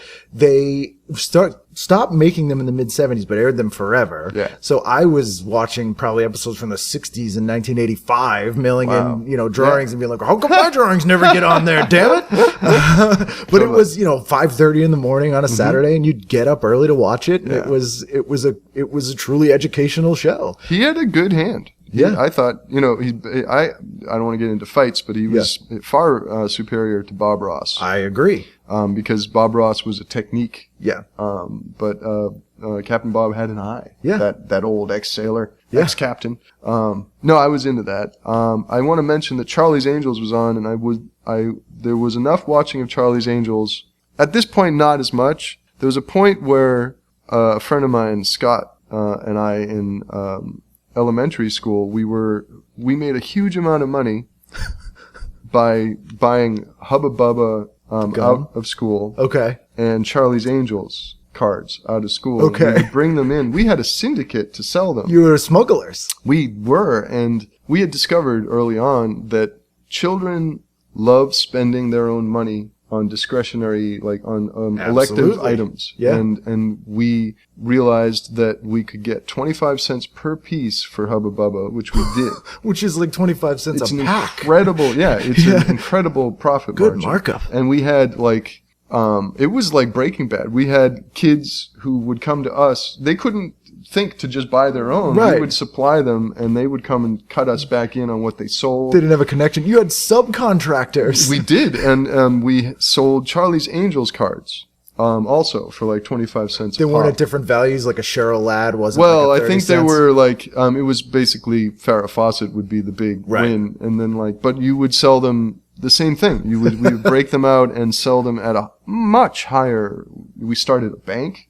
We started a club with dues. We embezzled all the dues. We embezzled $21 worth of club dues at the end of the year and bought nothing but jokes from Spencer's. Yes, yeah. It was like... My wife calls that the dildo store. It essentially is, I mean, but like, or the blacklight dildo store. Yeah. But like, they had those racks of jokes. Oh, yeah. And Joy buzzers, fake vomit. Before we had that experience, you'd go there and you'd go look at one, or maybe you'd buy the Fly and the Ice Cube. Yep. But it was just like you couldn't really afford that world. And we just... all of it. You now had an arsenal like the Joker. It was like that. Only it was so sad. We'd run out trying to trigger my dad on a pen that when you open it sparks or whatever. Yeah. But like gum. When you run out and interrupt your dad and he's mowing the lawn and you try to get him to fix a pen, right? He knows there's a setup. Right. We were terrible at the setup. Anyway. So no wonder you couldn't find the problem with Reagan if you're running an embezzlement syndicate. It's true. We were. You're selling gum to Iran. We were really we were looking, and I think we enjoyed the criminality of it for sure. Why we did also it had stop? a gang. I think it just probably because everyone figured out that there was no Bottle City and that you could arrange to purchase your own things and bring them to school. There was just a sweet period where for a couple of years you were a little savvier than them and you were able to capitalize on it. We were able to do that. You had a gang, did you say? A small gang called the Hornets. Did you have jackets? We had T-shirts, and we actually made a T-shirt for the janitor, and we sewed it into a pillow, Hank, and we gave it to him, and he loved us. So he let us hang out in like a place you're not supposed to hang out, and then we had one like loading dock stairway that was ours. You bought him out? Yeah. You're like Parker Lewis or you Ferris Bueller. It was crazy. Man. Then I got much less savvy once things like hormones kicked in, and I just got shy and weird. Well, you were kind of channeling that energy into those sorts of things instead. Yes. Well, actually, no. I was D&D and doing my own comics at that point. Oh, well, there you go. Yeah. Still using creative imagination and tricks to get out of things. Yes, eventually. Thursday night. Did you go with Buck Rogers? Eventually, the force of Buck Rogers took over, and I think I watched it probably from when it came on. But I feel like there was a period probably prior to this when Mork and Mindy first came on that was absolutely the most important show. Yeah. Because Robin Williams, and even when Jonathan Winters came and all of these things, like it was still an important show. But I think I might have been. When did Buck Rogers start? 76. 76. Yeah, so really, they were right next to each other. Were they always up against each other? They weren't always up against each other. So Mork and Mindy premiered in 80. Yeah. And I think the first night it was on was Thursdays, but I think they switched it to, I want to say like Mondays or something eventually. It wasn't always in that slot, and Buck Rogers ended. And also Buck Rogers was getting a little long in the tooth when it had the Hawk guy and they were on the Seeker. Yeah. Or the Searcher. Yeah, they were too influenced by Flash Gordon at that point. Yeah. They were like, I was getting a little lost. And Star Trek even. They went off on some trip. They were never in New Chicago anymore. And so they were already losing it. So do you remember the Space Vampire episode of Buck Rogers? I do. The most terrifying hour of television in the 1970s. It was pretty scary. And I love Erin Gray. Yep, she was great. Yep.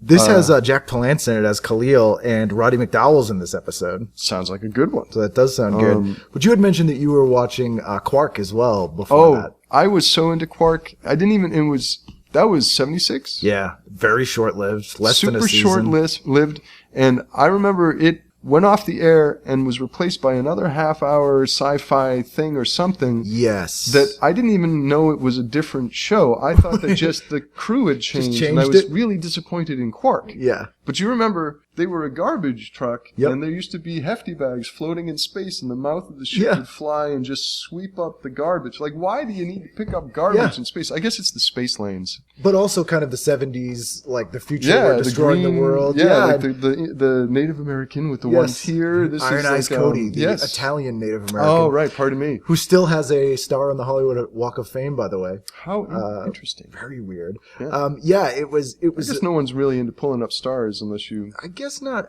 You'd have to do something really egregious for them to just yank your star off the Hollywood Walk of Fame. Not be a Native American. Exactly. To be the most famous Native American who's not a Native American. Iron Eyes Cody, still getting away with it. Had it too good for too long. Yeah. But yeah, I mean, that show was Buck Henry at his like height of his subversive fame, and it had kind of a jiggle quality. It was almost like an 80s knowing version, pre-Star Wars version of the stuff that we were when it started. Right. 76. Yeah, but right when it started, but not when people were kind of knowingly parodying that kind of thing yet. Still, I think it had a lot of Star Trek in it. Yeah. Where the journey was anything but epic. It reminds me of Red Dwarf almost. Yeah, but, very 20 much. years before. But I mean, like the way they modeled the veggie guy after Spock, and that was like Richard Benjamin's like time. Westworld, Love at First Bite. And then he was in Saturday the 14th. Yeah. You remember that? Oh my God, when he was super unlucky, right? Yeah. Wow. I have a weird love of Saturday the 14th Strikes Back, which was a sequel. Really? Yeah, that's really weird. Wow. Really weird. Wow. So you're doing, it would have to be. It's fascinatingly strange. So then also though on Thursday, because Mork and Mindy, very important, Benson, I think, fitted into that. Yes, which was the spin-off of Soap, but not nearly as crazy. No. And was a fun, good show, and I always liked Robert Guillaume. Yeah, it was like, I didn't feel like it was a show for me, but I think it was Robert Guillaume that had sort of charmed me, and it was like Renee Aubuchon, right? And he came in the second season, and then they had the woman who played Klaus, the German foil, and Missy Gold was kind of the kid. Right, and then the kind of absent-minded governor. Yes. What a weird-ass move. Spinning Soap off into that? Totally weird. Of all the characters in Soap that you would have thought would have got their own series, it's not Benson. No, although he did have probably availability and a certain charm. It is true. Although do you know that he replaced Michael Crawford in Phantom of the Opera? Oh, no. On Broadway, Robert Guillaume did. That's which cool. People complained about. Missy Gold is now a psychiatrist in Portland, Maine. Wow. Okay. So from Benson to psychiatrist. I think that, that makes some sense. Absolutely. 9 o'clock, tough call. For our Thursday? Yeah. That's a Barney Miller time, right? Yeah. I was very it's Barney Miller time. invested in Barney Miller time, yeah. I love Barney Miller. I think it might be, whenever people ask me about writing comedy and TV, I go Barney Miller. So beautiful. Like all the characters, Dietrich and Nick. Yeah. Dietrich makes me laugh so much. Yeah. It's a bottle episode every episode. They had one episode that left that office. Incredible. In 7 seasons. Yeah. And Ron Glass was amazing. I ended up working with him on Firefly. Oh, right. Was he the first guy that was on things you grew up watching that you got to work with? I wonder. It must be weird writing things for someone saying them in I'd that say, voice. Actually, it's quite possible because I think that he was certainly like and also he was one of those guys where his character, I remember really engaging with and liking. He wanted to be a writer. He was smarter than everybody else, but also had a kind of a weakness, kind of. It's Alex Rieger. He but I mean I think I don't know. I connected with him in an interesting way, so that working with him was a very cool moment. Right. That was a really cool place. And then I ended up writing for Supernatural an episode where we cast Hal Linden. The Gollum episode. Yeah, exactly. Yes. And that was, I didn't get to meet him, but I got to debrief the director, who loved him too. And he was, he was right on. He did a great job for us, and it was really cool great to write episode. lines for him. Was really felt great. That's going through the looking. I mean, you're watching Barney Miller 1980. You're sitting in Pembroke, and 25 years later, you're giving Barney Miller things to say, which was wild, and that was cool. Do you remember when Hal Linden was going to star as Captain America in a Broadway play? He did some interesting plays. Yeah, I don't remember that. So Marvel was trying to get into producing Broadway shows in 1980, right after Barney Miller ended, like 84, 85. Yeah. And the idea was, we'll make Hal Linden like an over-the-hill Captain America. Wow. And they got so far as That's where they were at with superheroes exactly, at that to point. write it and almost produce it, and it ended up not ever going into a full-blown production, but it was done. Wow. And they were rehearsing it. Is there a script for it? There's a script for it. There's music. There's a book. And I've never Where been do you able get to that? I'm trying to hunt it down. I know it exists. All But, right, Hal keep Linden in touch might have on it. that one. So is that all of Thursday night?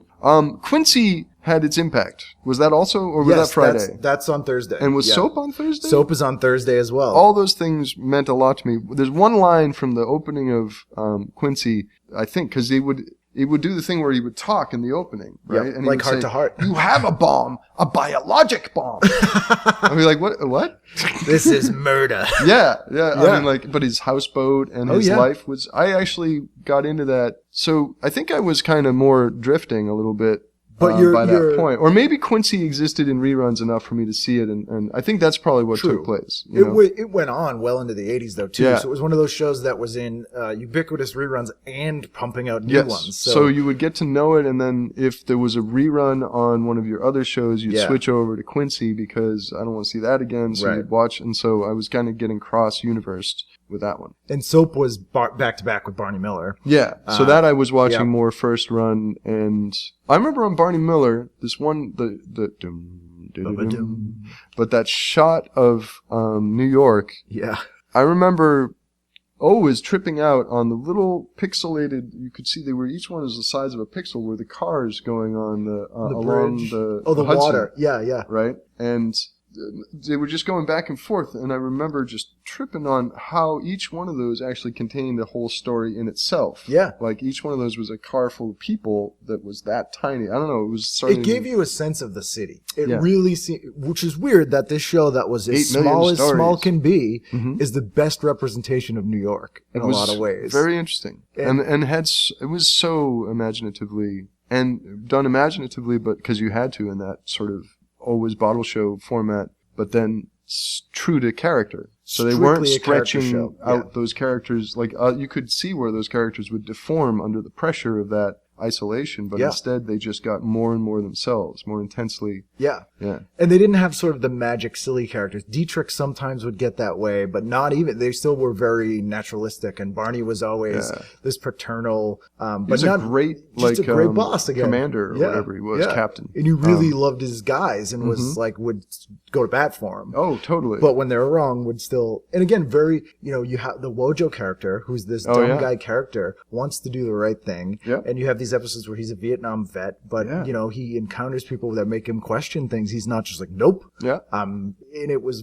but he was so big and so had such a potential for violence that you were worried that he would hurt someone and then hurt himself through that.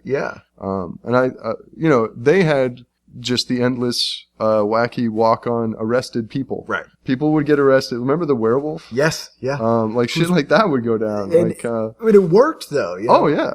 And that's what I always thought when the first time I went to New York. I'm like, it's Barney Miller Warriors. That's what New York has to be, right? Yeah. It wasn't quite totally. like that. But although I remember being shocked at how dark New York was at night. Yeah. Like the lights seemed to be like turned down to save energy. Yeah. And like it would seem like underwater. Am I passing out? What's happening? This is creepy. I can't see far down that alley. It's dark. Yeah. It got brighter, like halogen. Yeah. It's very different than Boston for sure. Because Boston's so small. Wider lanes though in Boston felt like to me. Or if they were tighter, more light somehow. I don't know why. Just the buildings are shorter. Yeah, I mean, that's you're true. kind of underneath, you're kind of being, the sun's kind of being blotted out at night because it's so the huge. canyons of steel.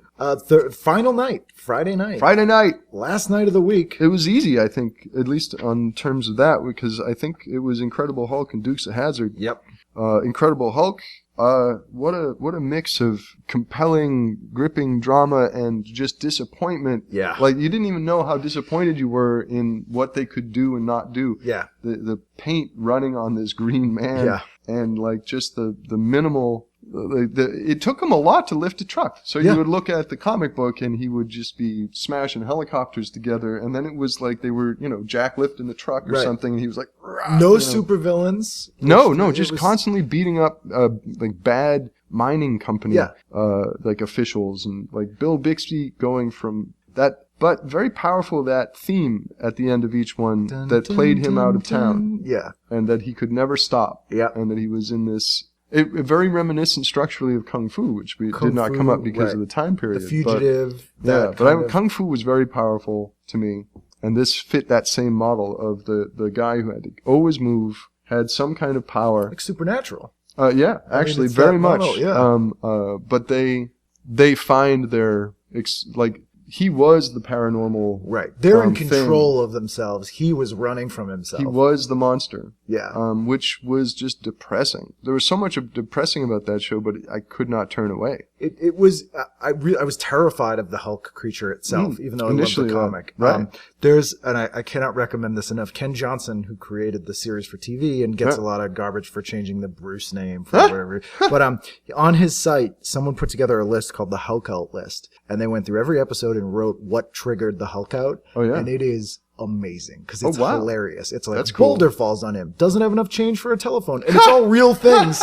And I remember that one specifically. And then the eyes. Yeah, he goes, "No, I don't have 25 cents." And then he like turns it. It's fantastic. And reading them all in that sort of order. Acted to the hilt. I mean, Bill Bixby took it very seriously. And he was one of those guys that every deck. I mean, he started My Favorite Martian, Courtship of Eddie's Father, Incredible Hulk. He kind of never was off television. Yeah, and a big fan of magic, an amateur magician like Orson Welles. Yeah. Interesting. So after the Hulk, you went with the Dukes, but I do want to mention that the debut of Here's Boomer was that night. Boomer from another show? No, this was because Benji was so popular. Yes. They were constantly trying to get a Benji show going on TV. Whoa. Benji was a big problem for me because I was Benjamin. Oh, yes. So and then as a young person, I was Benji. Right. So when the Benji movies started to come out, it was Bully's field day. Imagine. Because there was a cute little dog kind of crossover. So I went from being Benji to Ben because of that. Not that I had a particular investment in Benji other than it was my unquestioned name. Right. You know. Damn dog took my name. Fucking dog. Yeah. This was a ripoff of Benji called Here's Boomer, an adventure series about a homeless shaggy dog named Boomer who helps some people and humbles others. In the opener, humbles others. Jesus. Boomer befriends a little girl presumed to be retarded and enables her parents to discover her true condition. Whoa! Oh my God! Boomer's fantastic. First of all, the phrase "presumed to be retarded." Great parents there. Her parents are like, "Oh well, she's slow." Oh my God! And a dog teaches them that she's not.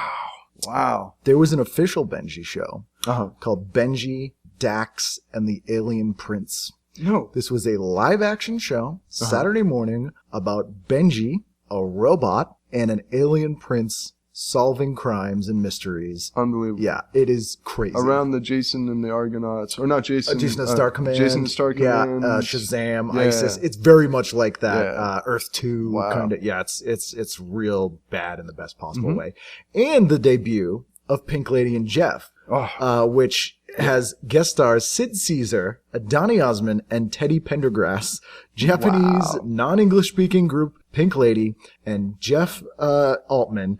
And the ad here, it says, "What new combination has all America laughing?" And it says, there's a quote weirdly from Jeff. He goes, "These girls are the biggest thing in Japan."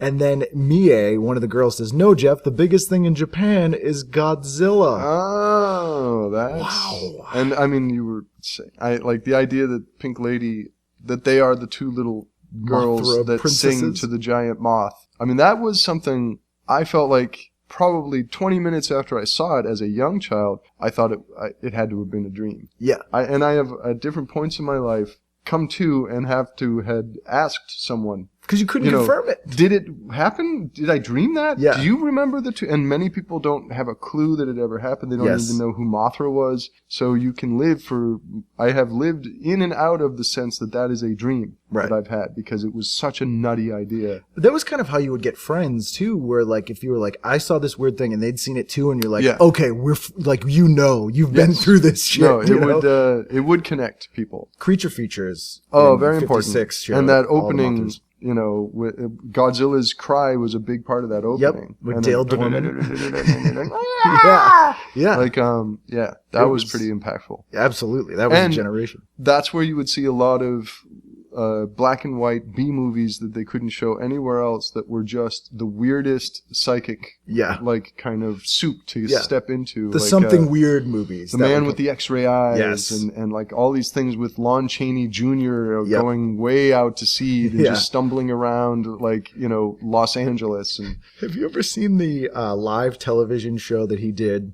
He's playing a monster. It was a live show, and he was big. And he didn't know that it was the live version and thought it was the rehearsal. Oh, and so he's supposed to smash through a wall and throw a rock, but and I've seen the footage. He'll pick it up and go, and then like gingerly put it back down and like go, I'm gonna break through the wall, and then like open the door because he thinks it's the rehearsal because he's hammered. And it's sad in principle, but in execution is one of the funniest things I've ever seen. What's the name of it? I can't think of it. I'll look it up and I'll give it to you because I can only imagine the family sitting down and watching this and it having this whole different air. It's like, this monster is angry, but then he thinks about it and is very gentle. This is a very complex monster. I want to see what happens. Smash! Oh, I'm sorry. Like, it's really weird. He's evolving right in front of us. This is amazing.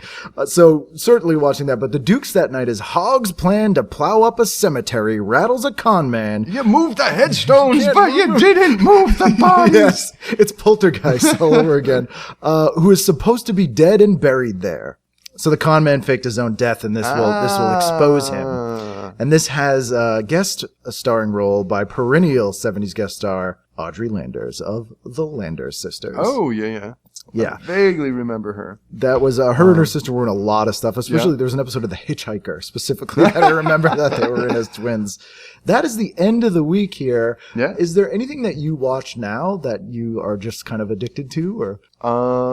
I am addicted currently I watch less TV by far than I had ever really, in this last maybe 10-year period. Probably because I've been much more in the making of TV. Right. It's like watching work.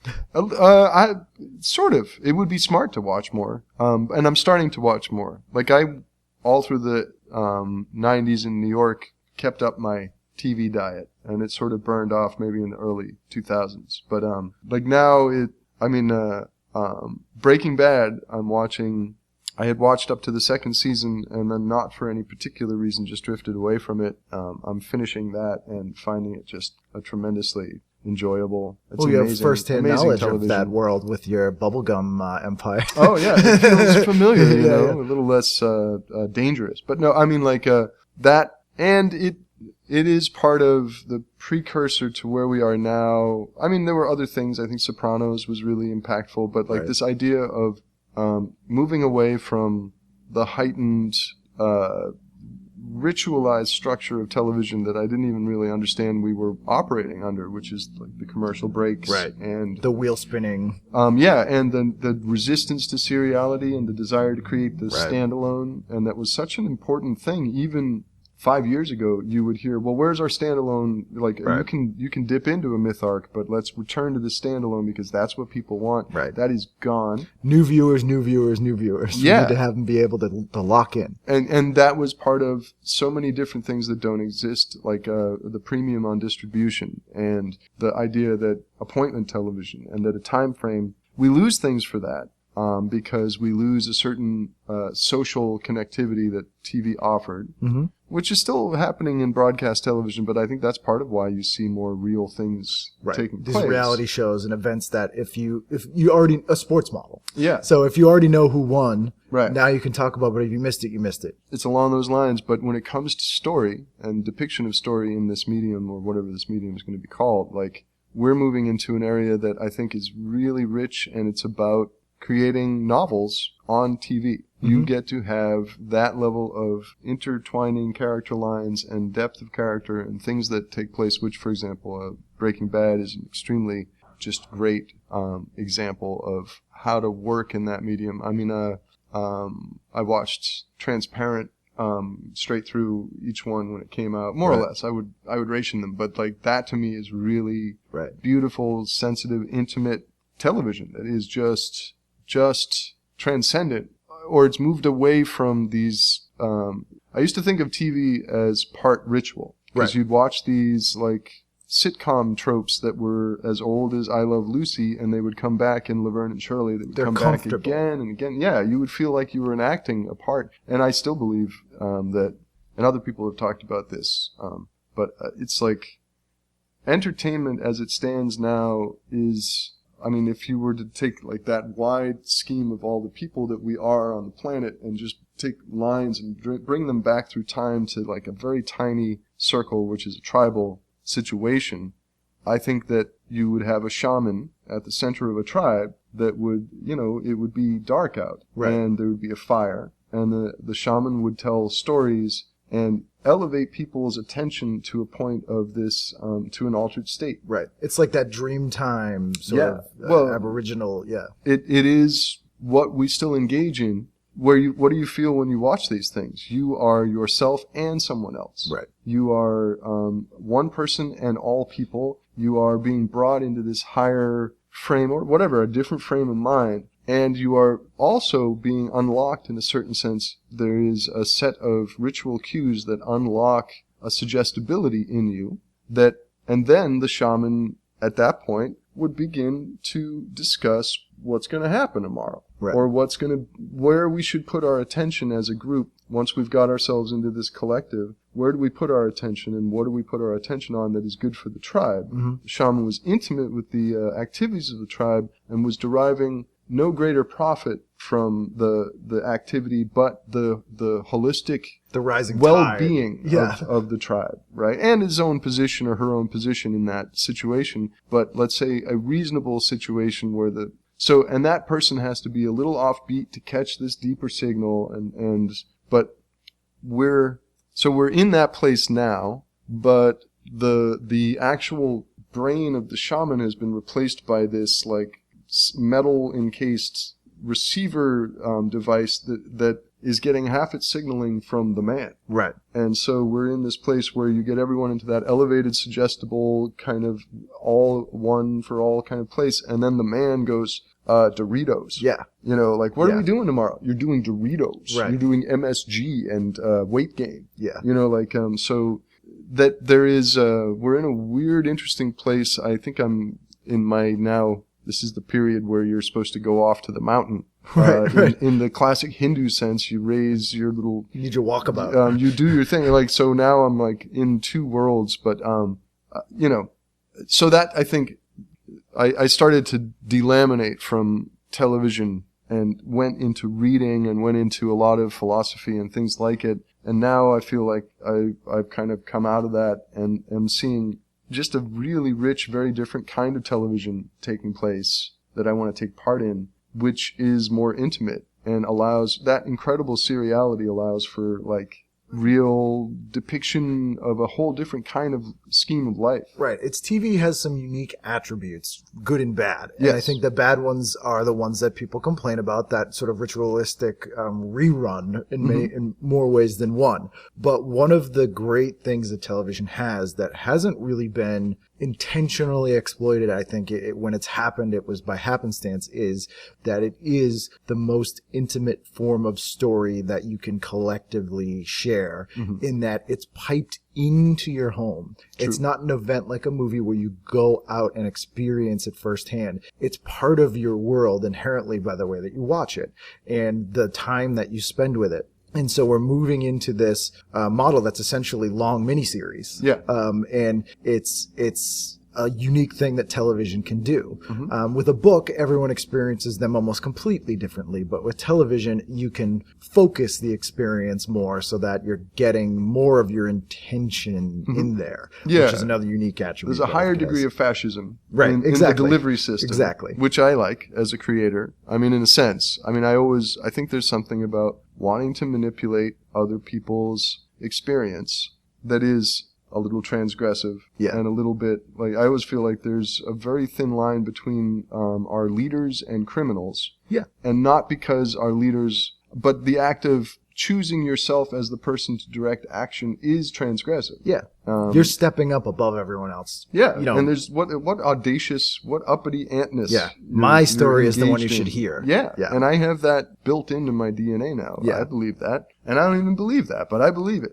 I believe it enough to do it. Well, you kind of want to jam the man's signal to get some helpful things through there. That is my feeling, although it is a very dangerous road because messaged material is that can be rough stuff. It can really lose its its naturalness and its spontaneity and its truth. It's The Prisoner. I mean, when I look at The Prisoner, which he made about that kind of those very things, because it was his reaction to being in Secret Agent Man. Oh, right, yeah. And he is number one, you know, which you find at the end, and he's trying to use this stuff to break free, but also use the tools of the thing that was oppressing him to sort of warn other people, but at the same time sort of condemning himself, but also going, but I'm great. Look what I did. Yeah. And it's, you know, none of it fits together, and it's a constant struggle of that stuff. And I can only imagine what it's like when you're actually part of the machine and you're pumping this stuff out. I think that it's a break even, it's a neck and neck race taking place culturally between anesthesia and some kind of wake-up call. Right. And that, like, we're really, especially with the binging and the amount of TV that you have at your beck and call that can flood into hours that used to be, well, I've got nothing but myself in this hour, or I have nothing but myself and a bus ride. And so I will listen to the conversation 4 seats up. Yeah. I will puzzle about the guy who's been asleep for the entire ride. Right. I'll imagine. I'll dream. And I will look out and I will see the terrain and I will think of my own thoughts and acquaint with myself. That is replaced by an episode and a half of Breaking Bad. Yeah. And that is full on. I know from the other side of it, that's Vince Gilligan wanting to tell you what to think. Yeah. You know, I mean, I'm speaking for him. I think very highly of him, but you want to make a controlled reaction, or you're not you're a comedian. You want to make a person laugh. Or you failed in your goal. You don't want to make them choose to laugh. You want to make them laugh. Yeah, and that's, people think this is kind of evil when I say this, when they ask me why I like doing comedy, and I always say, it's not the laugh, because there are a lot of people who are like, I like the attention, I like the laugh, and I'm like, no, it's the manipulation. Yes. It's because my goal was to make them laugh. If my goal was to make them cry, I would be just as happy if that's what they did. I like taking an audience and walking them down a path that I chose. And that's why I loved magic and misdirection and anticipating, you know, somebody's reaction and that sort of thing.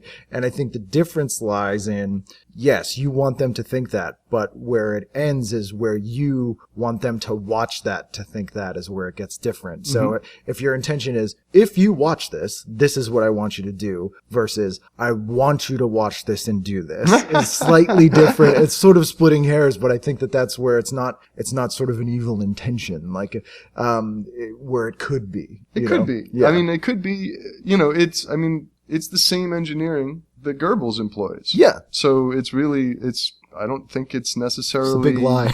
It's all propaganda and lie.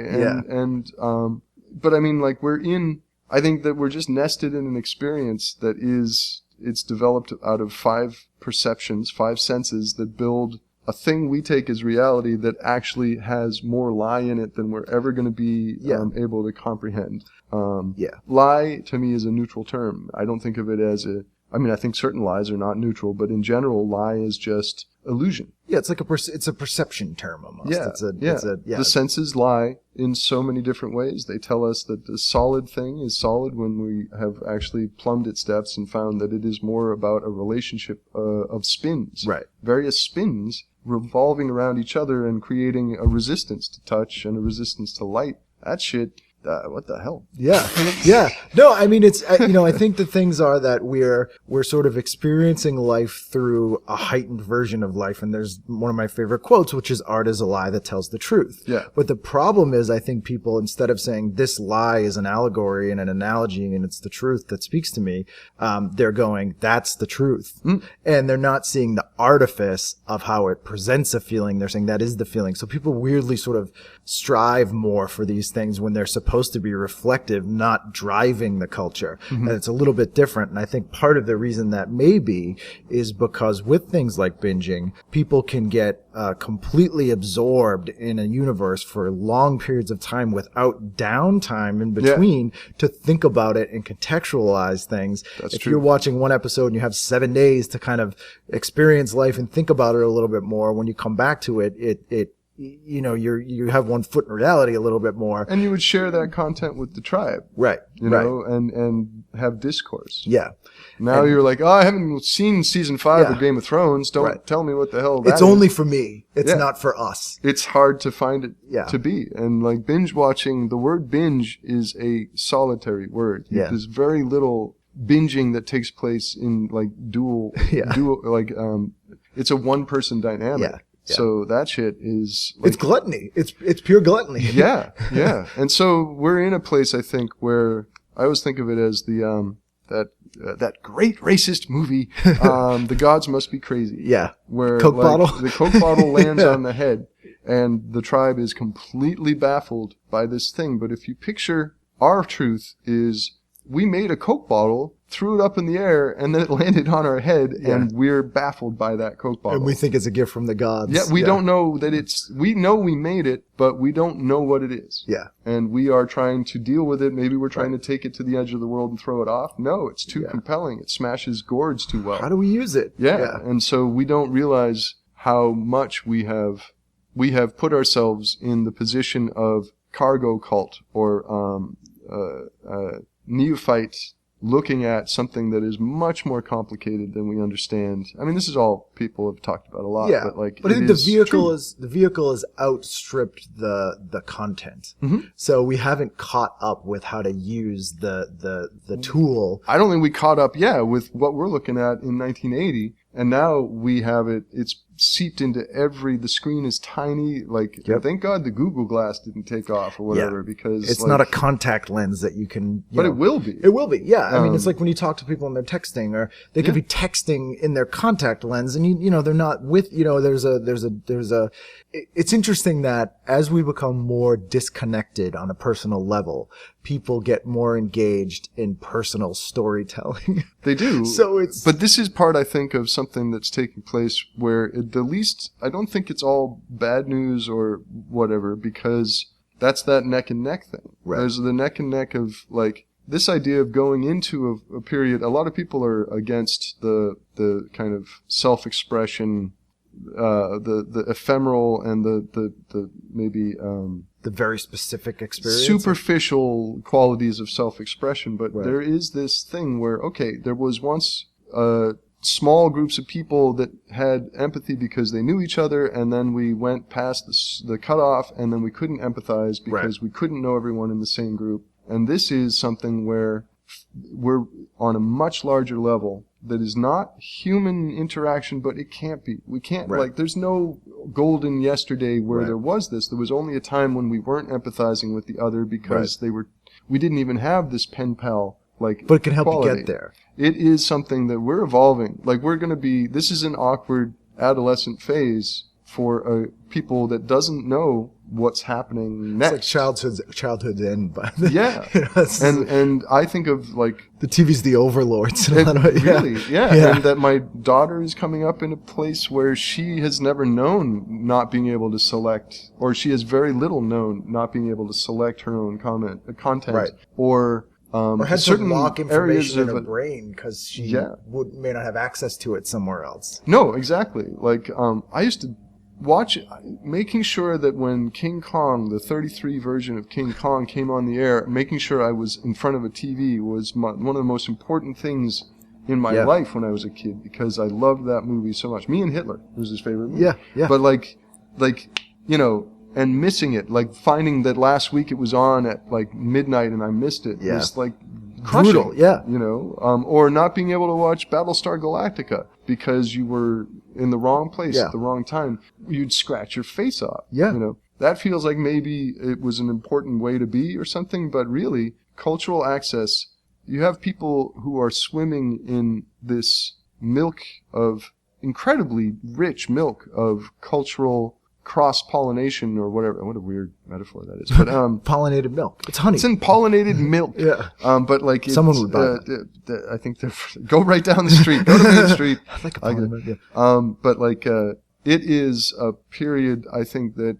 is both very spooky and dangerous because people are falling asleep in droves, but also really the people falling asleep are maybe not able to contend with the next phase of us. Yes, I was going to say it's almost like the time machine where it's sort of splitting humanity into a lot of ways. Morlocks and Eloi. Yeah, where you have the people who are gravitating towards this breads and circuses stuff, and then the people who are using the same exact vehicle to access the whole of human knowledge, which you have in a small device in your pocket right now. Literally. Yes. You know, you have the cure for diseases that would have killed people 100 years ago. Totally. In your pocket. It can tell you how to survive if need be. Yeah. But at the same time, you can use it to watch pornography and cat videos. Yeah. And it's so weird that it's literally the same thing. It's perfect. It's like a perfect story device. Yeah. If I were going to make something as elegant as that, I would be very pleased. But like, and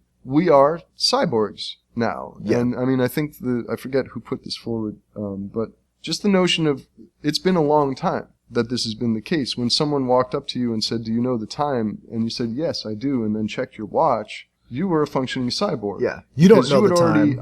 And you had already absorbed the knowledge of time into your sense of being. Right. Now, do you know every route to get to the place that we need to go and how much the traffic is going to impact on our existence? Can you tell the future? Do you know what's going on across town? An accident just happened. Don't go that way. Yes. Do you know the recipe for any drink? Do you know the recipe for anything? Yeah, I do. Yeah. I mean, it might take me a moment to recall it, but I now know these things. Things that would have been passed down generationally. And only through specific lines. Yeah. My family perfected this thing and we've done this. Yeah. Oh, this? I have it on my phone? Yeah. I have your secret. Yeah. I have all secrets. So what, it'll be interesting to see what happens with that. I think we're going to be very interesting. I've started to get into cosmism. Which I hadn't noticed, really. Yeah. Well, I mean, specifically, where we went through a period where this is crazy, but we went through the period 70s. 70s was good, but in the 80s, the Challenger blew up, right? Yeah. That's the one that blew up. Yeah, Challenger. 86 was the 30th anniversary recently. It was the end of that. For a while, space was like, well, who's going to spend money on space and all this stuff? Right. I think we're now returning to the right frame of mind, which is our destiny is out there. And a unifying element is going to be the very difficult process of going there. Yeah. And it's going to, we're actually at an incredibly exciting period, a Carl Sagan kind of excitement about, and it won't be, but I mean, Mars will be a fuel base. Yeah. Like, we will go places, and the idea that you can dip into the whole of human knowledge while you're out there is going to be very useful because your experience when you go to work is going to suck ass. Yeah. You're going to go from one cold place to another cold place and do shitty cold work. You need that tether to humanity. It will be the nutrients in the egg that keep us to whatever degree we can remain us while we evolve into something else. Right. To put it in a dumb term, in my mind, we live in the world where at the same time we have the Hadron Collider and fart machines. Yes. You know what I mean? Totally. And they both exist in a world and give at the same time. Each is a form of nutrition. Yeah. And that's where we're at. And which side does it lean on eventually and who goes where is terrifying and exciting. Yeah. I mean, we could be as big a problem for the universe as we are for ourselves on this planet. But I mean, like, if we can get a form of empathy to actually take off for ourselves, which is something that is being driven out.